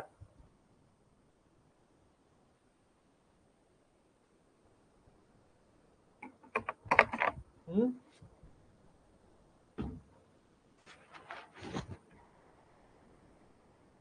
वमन वमन तो लिख रहे हो, रीजन क्यों? रसो विश्लेषमावत, क्या बात है। रेफरेंस भी लिख दो ब्रैकेट में, अष्टांग हृदय सूत्र स्थान 5th नंबर या 7th नंबर श्लोक 13 का। कफ, हाँ ये डेफिनेटली बोल सकते हो, रसो विश्लेषमावत कफ वगैरह। ये इधर जो दोष या तो जो रुद्र रोग है वो कहाँ पे, ये जो है वो कौन सा समुद्र व्याधि है? आमाशय समुद्र व्याधि। आमाशय समुद्र व्याधि का अगर आपको शोधन करना है तो सबसे नजदीक मार्ग आपको क्या रहेगा? मार्ग में वमन मत लिखना, है ना।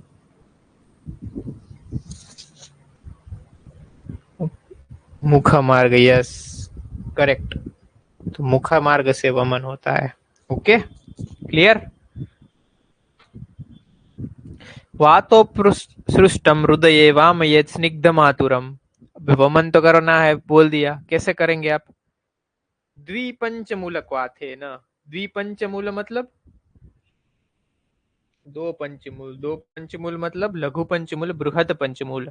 दशमूल क्वाथ के साथ स्नेह युक्त, स्नेह होना चाहिए, 10 मूल क्वाथ होना चाहिए और लवण होना चाहिए। लवण क्यों होना चाहिए भाई?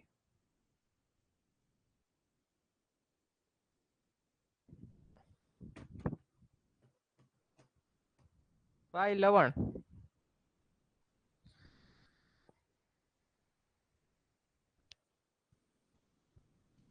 लवणेन उपहिता स्नेहा स्नेहयति अचिरात तद्यथा अभिष्यन्ति। तीक्ष्ण नहीं होगा, व्यवहारी हो सकता है, स्रोतो शोधन हो सकता है। तीक्ष्ण लवण होने लगा, कब से होने लगा? है ना, लवण के गुण की वजह से। ओके, सद्य स्नेह है, वो स्नेहन जल्दी कर देगा, क्योंकि ये वातज रुद्र रोग है, वात के पास ऑलरेडी चल गुण है ना, राइट। तो चल गुण ऑलरेडी है और आप धीरे धीरे चिकित्सा करोगे तो फिर इंसान चला जाएगा, है ना। और वातग्न तेल सिद्ध बस्ती करनी है, बेस्ट रिजल्ट, है ना। गुजरात में तपन सर को कौन जानता है भाई? तपन वैद्य सर, समिता मेरी सहेली, ब्रैकेट में लिखा है, जानते हैं कोई? है ना, सर का इसके ऊपर बहुत अच्छा रिजल्ट है। रुद्रोग, आयुर्वेद प्रैक्टिस करते हैं रुद्रोग के ऊपर। वो बस्ती के बारे में वो सर बहुत बोलते हैं, क्लिनिकल वगैरह बहुत अच्छे से प्रैक्टिस भी करते हैं, कार्डियोलॉजी। यस, रुद्रोग चिकित्सक, है ना। और आप तेल दे सकते हो, गोमूत्र, पानी और लवण के साथ। अगर इंसान को आना है रुद्र रोग, गुल्म, और ये अर्ती मतलब पेन हो रहा है उसको, कोई भी टाइप का पेन। अभी देखो इधर आप क्या दे रहे हो? गोमूत्र, पानी साथ में, मतलब मीडियम प्रोवाइड करने के लिए, और लवण दे रहे हो। तो ये जो सारे लक्षण है ना, ये क्या है पता है? ये उदावर्त के लक्षण है। आपको आना होगा, पेट फूला फूला लगेगा, क्योंकि उधर से वो वायु निकल रहा है, गोला बन रहा है, ऊपर गुल्म बन रहा है, उसके ऊपर रुद्र रोग हो रहा है। और वायु जो जो स्रोत से निकलेगा उधर अरति पेन, न ही वाते न विनाशुल। उधर आप तेल के साथ में सोवीरक मस्तु वगैरह सब दे सकते हो, अलग अलग टाइप की कल्पनाएं है, मध्य कल्पना वगैरह है सब। सेम आचार्य चरक जी ने भी यही जो नीचे दिया है वही दिया है इन्होंने भी, ठीक है। आगे आएगा पित्तज रुद्रोग।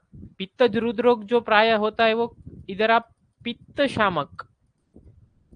शामक चीजें देंगे, आप बस्ती भी दे सकते हैं, इधर अच्छा रिजल्ट मिलेगा कि वात को आपको अच्छे से ठीक करना है। पित्त तो है इधर, पर वात का अनुबंध रहेगा ही इधर। और इधर पित्त शमन के लिए आप तिक्त, शीत और मधुर द्रव्य यूज करेंगे, है ना।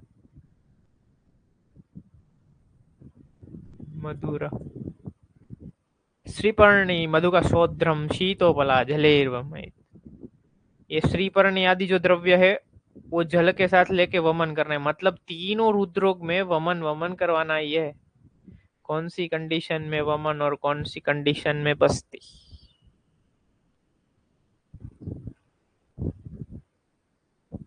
देखो,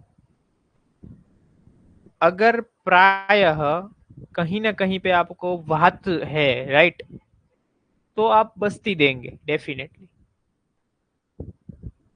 और इधर आपको सबसे पहले सीक्वेंशियली जाना रहेगा, मतलब सबसे पहले आप आमाशय, अभी देखो वात है तो प्रायः बस्ती, क्योंकि उधर वात को आप ठीक नहीं करेंगे तो वात है तो क्या है, ऐसा बोलेंगे ना, टीचर लोग बोलते हैं ना, वात गंदा बच्चा है।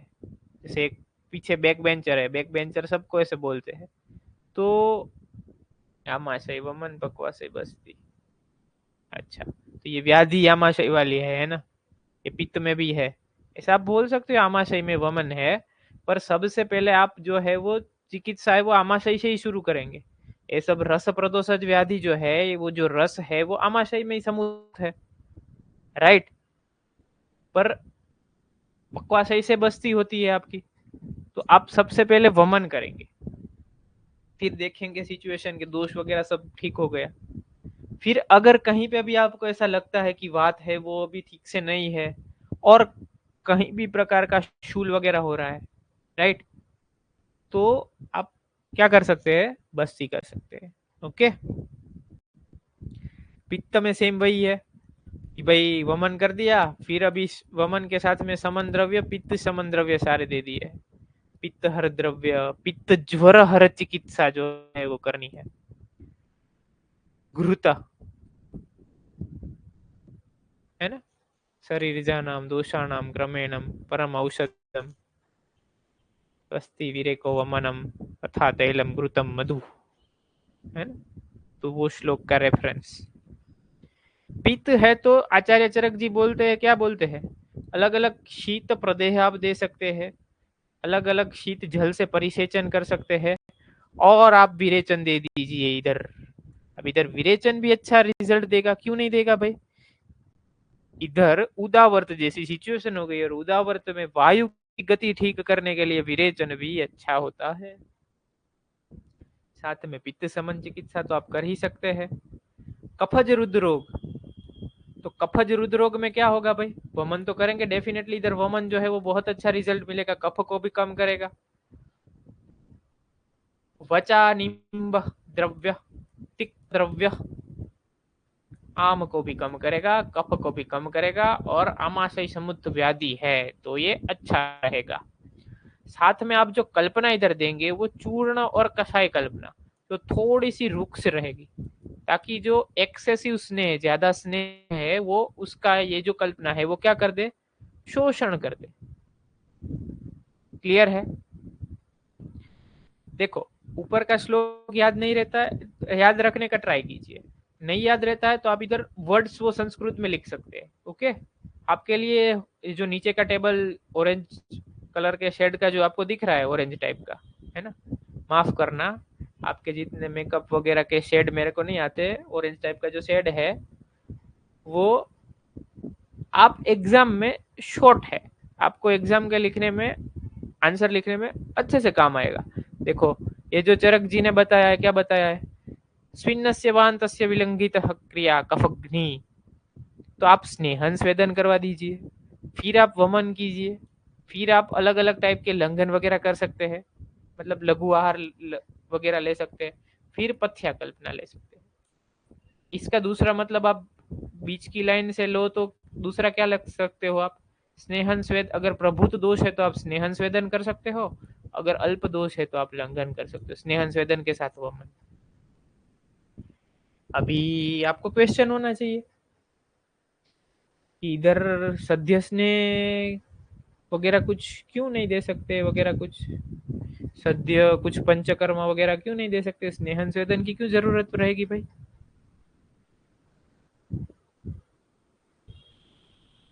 तो देखो इसमें ऐसा है किसी को क्वेश्चन? इसमें ऐसा है कि देखो, अगर इधर आप वमन करा रहे हैं, ठीक है, तो आपने वमन कराया इधर, तो वमन जो है या कोई भी पंचकर्म है वो धातुशय कर देगा। अगर आपने ठीक से स्नेहन स्वेदन नहीं किया होगा तो ऑलरेडी है वो उसका मिथ्या योग वगैरह में जाएगा तो धातु ज्यादा सही कर देगा। ऑलरेडी अच्छे से स्नेहन और स्वेदन कर दिया मतलब जो है वो कफ अच्छे से उत्क्लेश हो गया। वो कफ, अगर कफ है ही नहीं बॉडी में और आप अगर वमन कराने की ट्राई करेंगे तो वो तो धातु जो है उनको ले जाएगा, अच्छे धातु है तो ये तो फिर वात को बढ़ाएगा, और वात बढ़ेगा तो रुद्र शूल बहुत ज्यादा बढ़ेगा।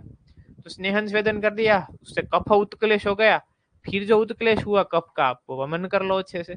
वमन ठीक से हो गया तो आप पथ्य कल्पना, यव, कुलत्थ, धान्यक वगैरह ले लो, ये आपकी अग्नि को भी अच्छा करेगा। और ये त्रिदोष शमन है, मतलब इनकी वजह से थोड़े से लीन दोष वगैरह कुछ भी बच गया तो उसको ये क्या है, समन कर देगा।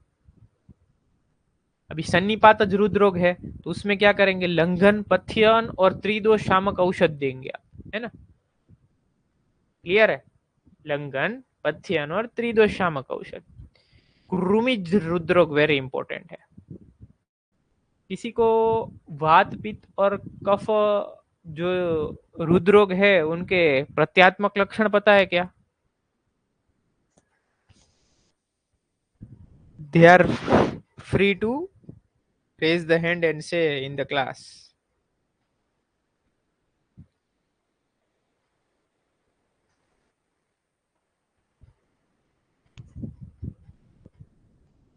पहुंचा क्या मेरा आवाज उधर तक?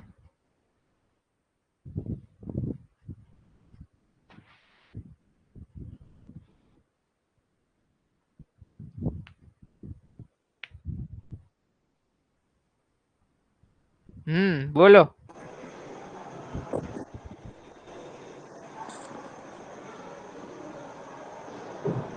क्या है प्रत्यात्मक लक्षण रुद्रोग का? वातज होगा तो वातज हृदरोग होगा तो उसमें तीव्र रुझा होगी। अच्छा, शास्त्र में क्या लिखा है उसके लिए, कुछ वर्ड लिखा है क्या?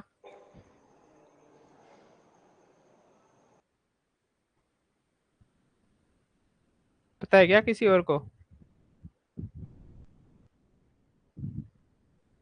भवन्ति च अस्मवत अम्ल तिक्त उद्गार, ऐसा कुछ भवन्ति अश्मवत है, ऐसा कुछ सुना है? सुना सुना लग रहा है कि सुना सुना लग रहा है, मतलब पता नहीं है, होगा कुछ ऐसा। होमवर्क आज का चरक सूत्र स्थान 17वां अध्याय देख के जाएंगे उधर।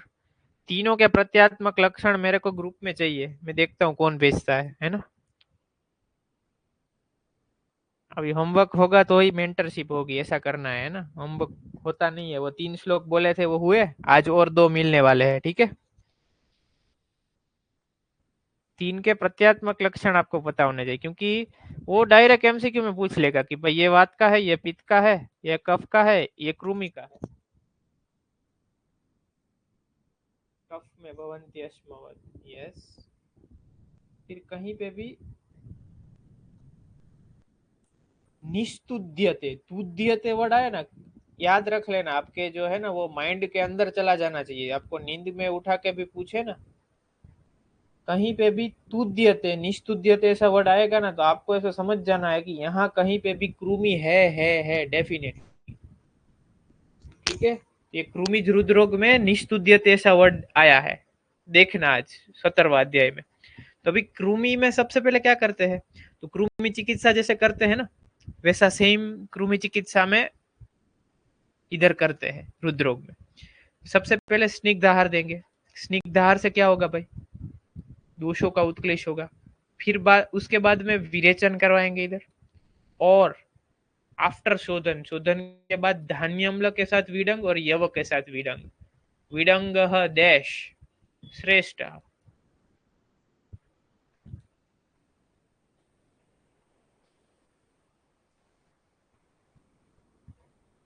कृमि हराणाम की कृमि ज्ञानाम?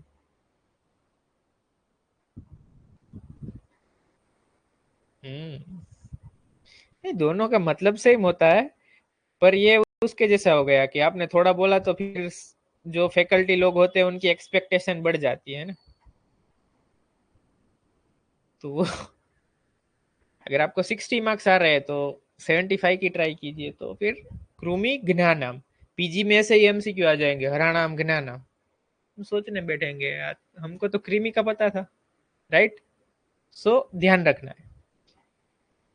तो ये जो है वो कृमि को बाहर निकाल देगा विडंग, है ना।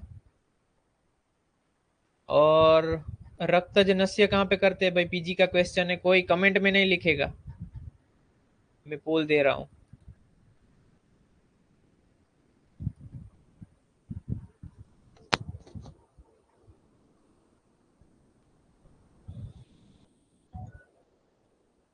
पोल पोल।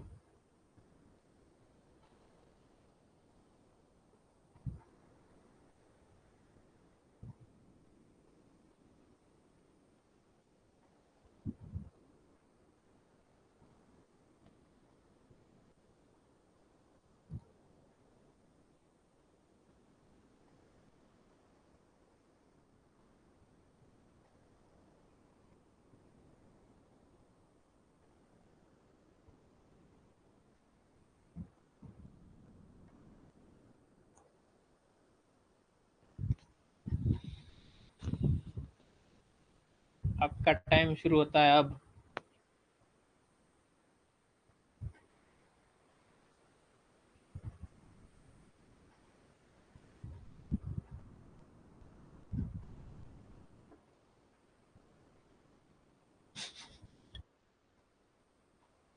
कौन बोलना चाहता है?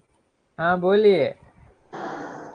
शायद कृमि क्षीर रोग और नेत्र रोग। क्यों कृमि में आएगा? सही है, नॉन में कृमि ही था, सही है।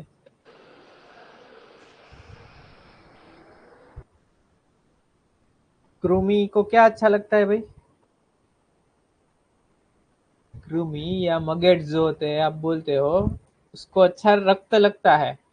अगर आप उसको रक्तज नस्य दोगे, मतलब आपने उधर क्या दिया, उसको नस्य दिया कृमि को, तो नस्य क्या करेगा? क्योंकि वो कृमि है, वो अंदर है, सीरो रोग मतलब सीरम प्रदेश में कृमि है, तो वो आप सिर में मतलब खोपड़ी फाड़ के तो कृमि को बाहर नहीं निकाल सकते हो, या तो स्कल बोन फाड़ के तो नहीं निकाल सकते हो। तो आप रक्त का नस्य दे रहे हो, और रक्त जो है वो ऐसी चीज है जो कृमि को बहुत अच्छी लगती है। तो नस्य दिया तो वो कृमि को खींचा ले जाएगा, नाक तक आ जाएगा। फिर आप कोई भी क्या कर दोगे उसको, शस्त्र जो होता है, या तो हस्त आपका बहुत अच्छा शस्त्र है, या तो और कोई भी शस्त्र या कोई भी यंत्र जो है आपके इंस्ट्रूमेंट है, उसकी मदद से आप उसको नाक में से कृमि को बाहर निकाल सकते हैं। क्लियर है ये कंसेप्ट? पीजी में बहुत इंपॉर्टेंट है, और इसका पीजी से भी ज्यादा वाइवा में पूछते हैं ये लोग। क्लियर? अभी रुद्रशूल की चिकित्सा वेरी इंपॉर्टेंट है, ये से पेशेंट आपके पास बहुत आएंगे, very very important, practice point of view बहुत इंपॉर्टेंट। ऋतुशूल में क्या है? भुक्ते अधिकम जीर्यति शूलम अल्पम जीर्यति स्थितम च इति शूरदारु कुष्ठम सतिल्वकम द्वये लवणे विडंगम उष्णमंबूनाम श अति विषम पिबेत सह। भुक्ते अधिकम जीर्यति शूलम अल्पम, मतलब ये कहना क्या चाहता है? देखो सिंप्लीफाइड वे में मैं समझा रहा हूँ, सबका ध्यान इधर आ जाना चाहिए। कॉन्सेप्ट थोड़ा सा अटपटा जैसा है। भूगते अधिकम मतलब आपने खाना खा लिया, तब आपको क्या है, मतलब खा रहे हैं तब आपको पेन बढ़ता है। जीरियति पच गया है तो शूलम अल्पम, मतलब अगर आपका एम्प्टी स्टमक है या तो डाइजेशन चल रहा है, खा रहे डाइजेशन चल रहा है, ऐसी सिचुएशन दे दी। तो ऐसी सिचुएशन दोनों में आपको क्या लेना है भाई? सूरदारु कुष्ठ तिलवक अतिविष उष्णम्बु, इनका रोग अधिकार है ये। फिर क्या लिखा है? जीर्णे अधिके स्नेह विरेचनम स्यात्। आफ्टर डाइजेशन जीर्णे, तो स्नेह विरेचन दे दो, सही बात है। त्रिषु अपि कालेषु तु शूलम तीक्ष्ण हितम मूलम विरेचनम। अगर ये ऊपर की तीनों सिचुएशन दे दी है in the process of digestion, अगर डाइजेशन, सॉरी ये बीच में भूल गया था कि डाइजेशन का प्रोसेस जब चल रहा है, मतलब ये अम्ल अवस्था पाक समझ लो, ये आफ्टर डाइजेशन जो है वो, ये कौन सा अवस्था पाक रहेगा भाई? कटु अवस्था पाक। और ये भूखते मतलब जस्ट खाने के बाद, तो ये जो है वो मधुर अवस्था पाक। इन शॉर्ट, इन ये लोग परिणाम सूल जैसा बता रहे हैं, ऐसा समझ में आ रहा है क्या आपको? थोड़ा थोड़ा मधुर अवस्था पाक, अम्ल अवस्था पाक और कटु अवस्था पाक प्रोसेस है, मतलब बीच वाला है ना। इनपुट, प्रोसेसिंग और आउटपुट, ये इनपुट है, ये प्रोसेसिंग है और ये कटु आउटपुट है। तो आउटपुट में कटु मतलब वात दोष होगा, तो वात दोष को कम करने के लिए स्नेहन, और आप विरेचन दे रहे हो। भूखते अधिकम मतलब मधुर रस, और इधर जो है वो कफ टाइप रहेगा, ये कुष्ठ, तिलवक, अतिविषा, उष्णम्बु जो है वो कफ को कम करेगा। और प्रोसेस ऑफ डाइजेशन, तो उधर आप अम्ल रस प्रधान है उधर, तो आप क्या कर रहे हो, कोई भी जो विरेचन के फल, जो फल है जिससे विरेचन होता है वो आप देंगे। और अगर ये तीनों केस में हो रहा है तो आप तीक्ष्ण विरेचन कीजिए अच्छे से, है ना। तीक्ष्ण विरेचन करेंगे तो क्या हो जाएगा, इधर आपको अच्छा रिजल्ट मिलेगा। मतलब इन शॉर्ट इधर आप अनुलोमन बहुत अच्छे से कर रहे हैं। वात की गति बहुत खराब बिगड़ गई है। वात की गति के लिए हम क्या करते हैं भाई? विरेचन ही करते हैं ना। तो अनुलोमन इज ए टाइप ऑफ विरेचन। क्लियर है? स्नुहि क्षीर वगैरह कोई भी तीक्ष्ण द्रव्य है, पेशेंट का बल, पेशेंट की प्रकृति, पेशेंट का रोग बल, व्याधि बल सब देख के वो करेंगे। इधर तक क्लियर है कि कोई कंफ्यूजन है?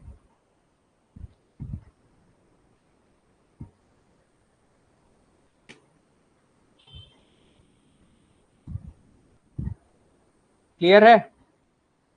ठीक है, इधर तक रखते हैं। ये आज के लेक्चर में कितने लोगों को समझ में आया वो बताओ।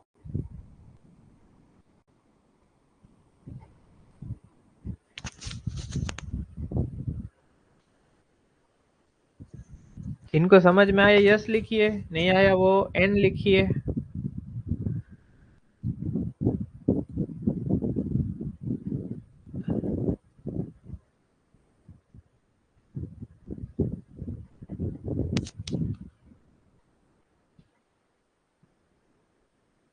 हाँ देवांग भाई, सोनितज नशे का बोलना है, बोलता हूँ। एक बारी सबको खाली पूछ ले क्या क्या, किसी को कोई सजेशन है क्या? अगर इधर शर्म आती है तो डीएम पे बताइए, ग्रुप पे बताइए। इधर बोलना चाहते हैं तो भी बोलिए, कोई इशू नहीं है। पर हम ट्राई करेंगे आज जैसा किया है वैसा करेंगे, तो कंटेंट भी जो है वो सिलेबस के अकॉर्डिंग हो जाएगा। और आपको प्रैक्टिस पॉइंट ऑफ व्यू, या तो पीजी पॉइंट ऑफ व्यू, या तो आपके एमसीक्यू पॉइंट ऑफ व्यू आपको काम आए फ्यूचर में। इधर बहुत सारे लोगों को अगर हमारे नेक्स्ट आया, पीजी आया, आरएवी आया, कोई और एमओ की एग्जामिनेशन आई, तो इसमें देखो आज सोनितज नसी आपको जो बताया, फिर और भी आगे जो प्रकार बताया, या तो 2-3 एमसीक्यू पोल में दिया, वो सब संप्राप्ति विघटन, संप्राप्ति समझा कर बाद में तो ज्यादा अच्छा से याद रहेगा। ओके, नो इशू, समझाएंगे। उसमें क्या है, कलाम बात और मदातिया करने वाले हैं ना, उसमें ये टेक्निक यूज करेंगे। जो संप्राप्ति विघटन का स्लाइड है उसके पहले हम संप्राप्ति का स्लाइड डाल देंगे। ओके, इसमें मैं शायद भूल गया हूँ। नहीं, ये आइडिया अच्छा है, गुड, अच्छे से समझ में आएगा आपको वो संप्राप्ति से ही। या तो हम वही स्लाइड मतलब एक पेज देखेंगे क्या होता है, पर मैं समझ गया कॉन्सेप्ट। ओके, और कोई सजेशन किसी और को? क्योंकि हमारा ये इनिशियल सेशंस है ना, वैसे तो यूट्यूब में बहुत सारे लाइव किए हैं, पर ये इनिशियल सेशन है तो थोड़े से सजेशन है लेंगे फिर जो है गाड़ी स्पीड पकड़ लेगी। आज श्लोक बता दूं आज कौन कौन से करने हैं।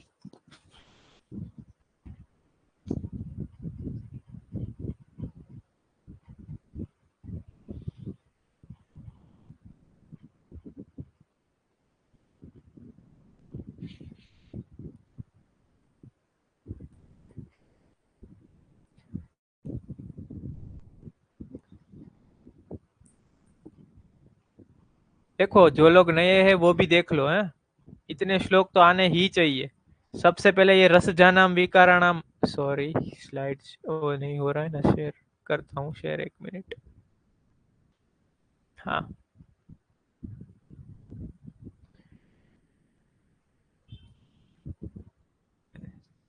देखो, रस जानाम विकाराणाम सर्वम लंघनम औषधम, ये सबसे पहला जो श्लोक है वो आना चाहिए। फिर दूसरा जो है वो आपका पांडु की चिकित्सा सूत्र, तत्र पांडु आमयी स्निग्ध वाला। ओके, इधर आप स्क्रीनशॉट तो खींच नहीं पाएंगे ना, कोई नहीं, ठीक है। मैं अभी खाली जस्ट बता देता हूँ, फिर मैं इसका एक पीडीएफ वगैरह है जो वो ग्रुप में रख दूंगा, उधर से आपको कर लेना है वो, ठीक है। फिर ये जो तीसरा नंबर का श्लोक है, वात वाले को स्नेह वाला देना है, वो एक आना चाहिए आपको। फिर अगर कोई जिनको ये एक्स्ट्रा ऑर्डिनरी करना है तो ये संशुद्धि कोष्ठ वाला पथ्य कल्पना इन पांडु याद रख सकता है। ओके, इतने श्लोक इनिशियली हमको चाहिए, ठीक है। Okay then, have a nice day सबको, है ना। कल मिलते हैं, आपको सुबह में लेक्चर होगा, मेरा लेक्चर शाम को, ठीक है। Suggestions are welcomed in the group. हाँ लिखो, अभी लिखो कैसा लगा वो, ग्रुप में भी लिखो, मेरे को पता चले। इधर लिखा है, ठीक है, ग्रुप में लिखो सब, वो जनरल है उसमें लिखो या डिस्कशन में लिखो। अच्छा नस्य, सॉरी, हाँ नस्य में ऐसा है शोणितज नस्य। वॉइस क्लियर है मेरा? हेलो, एक बार ये वॉइस कंफर्म कर दो, क्लियर है? शोणितज नस्य, ठीक है। तो शोणितज नस्य में क्या होता है भाई? शोणितज नस्य मतलब इधर रक्त का नस्य देते हैं, तो सबसे पहले क्वेश्चन मार्क होना चाहिए, किसका रक्त ले भाई? तो किसी का भी रक्त ले सकते हो। वो जमाने पे आचार्य जो है वो शशक का, मतलब रेबिट जो होता है उसका लेते थे। इसका रेफरेंस आपको सुश्रुत संहिता में जहाँ पे शिरो रोग का चैप्टर है उधर मिलेगा आपको। तो शोणितज नस्य इधर क्यों लेते हैं उसका हमको समझना है। तो हम कैसे समझ सकते हैं कि शोणित जो है वो क्या करेगा, कृमि को खींच के लेके आएगा। कृमि कहाँ पे है? आपके शीरा प्रदेश में है। शीरा में आप क्या करोगे? कुछ ऐसा इंस्ट्रूमेंट है क्या? आप वो जमाने में तो ऐसा कोई ये क्या बोलते हैं एंडोट्रेकियल ट्यूब वगैरह वाली जो ट्यूब थी वैसी ट्यूब भी नहीं थी, ऐसा कुछ नहीं था। तो आचार्य वो जमाने में विदाउट एनी मिनिमल सर्जरी कैसे लेके आते थे, या तो सर्जरी करते ही नहीं थे। तो उन लोगों ने दिमाग लगाया कि जैसे चूहे को पकड़ना है तो रोटी कैसे रखते हैं, वैसे कृमि कृमि जो होती है ना कोई भी, उसको ब्लड बहुत अच्छा लगता है ना। गुजराती में बोलते हैं ना दादा दादी, आ तो बहु लोही पीणो छोरो छे या तो छोरी छे। तो लाइक दिस, तो वो कृमि को खींचने के लिए रक्त है वो उधर देंगे, नस्य दिया उसको रक्त का, तो वो रक्त का गंध, रक्त के पास एक स्पेसिफिक गंध होता है। वो गंध जो है वो मॉडर्न में देखने जाओगे तो कुछ केमिकल्स है वो रक्त से सीक्रेट होते, मतलब रक्त के पास होते, वो कृमि को पता चल जाते उसके सेंसरी रिसेप्टर से, तो फिर वो उधर आ जाती है। और फिर वो नस्य है मतलब नाक में होगा, तो वो नाक में से आप शस्त्र से लेकर भी उसको निकाल सकते हो कृमि को, विदाउट एनी सर्जरी। क्लियर? ये तो मैंने इसलिए बताया क्योंकि शिरो रोग और रुद्र रोग दोनों मर्म है, तो मर्मगत कृमि है तो आप ऐसा विचार कर सकते हैं। क्लियर? ठीक है। रुद्र रोग श्लोक पहले आज पांडु का कर लेंगे, फिर रुद्र रोग का अगर करना है तो मैं आज सब भेजने वाला ही हूँ। वात पित्त कफ का आप कर सकते हो, 2-2 लाइन पहली जो है ना वो इम्पोर्टेंट है, ठीक है, चलो फिर, have a nice day everyone, है ना। ट्राई करो, अटेंडेंस मैंने इधर ऐसा रखा है सिस्टम में, 75 से कम होगा तो फिर आपका स्लो ये मेंटरशिप का एक्सेस है वो डिनाई हो जाएगा। पहले ही बात हुई थी हमारी। लाइव क्लास में आया करो, खाली रिकॉर्डिंग पे डिपेंड मत रहो, प्रोक्रास्टिनेशन बढ़ जाएगा। ठीक है, चलो, गुड नाइट।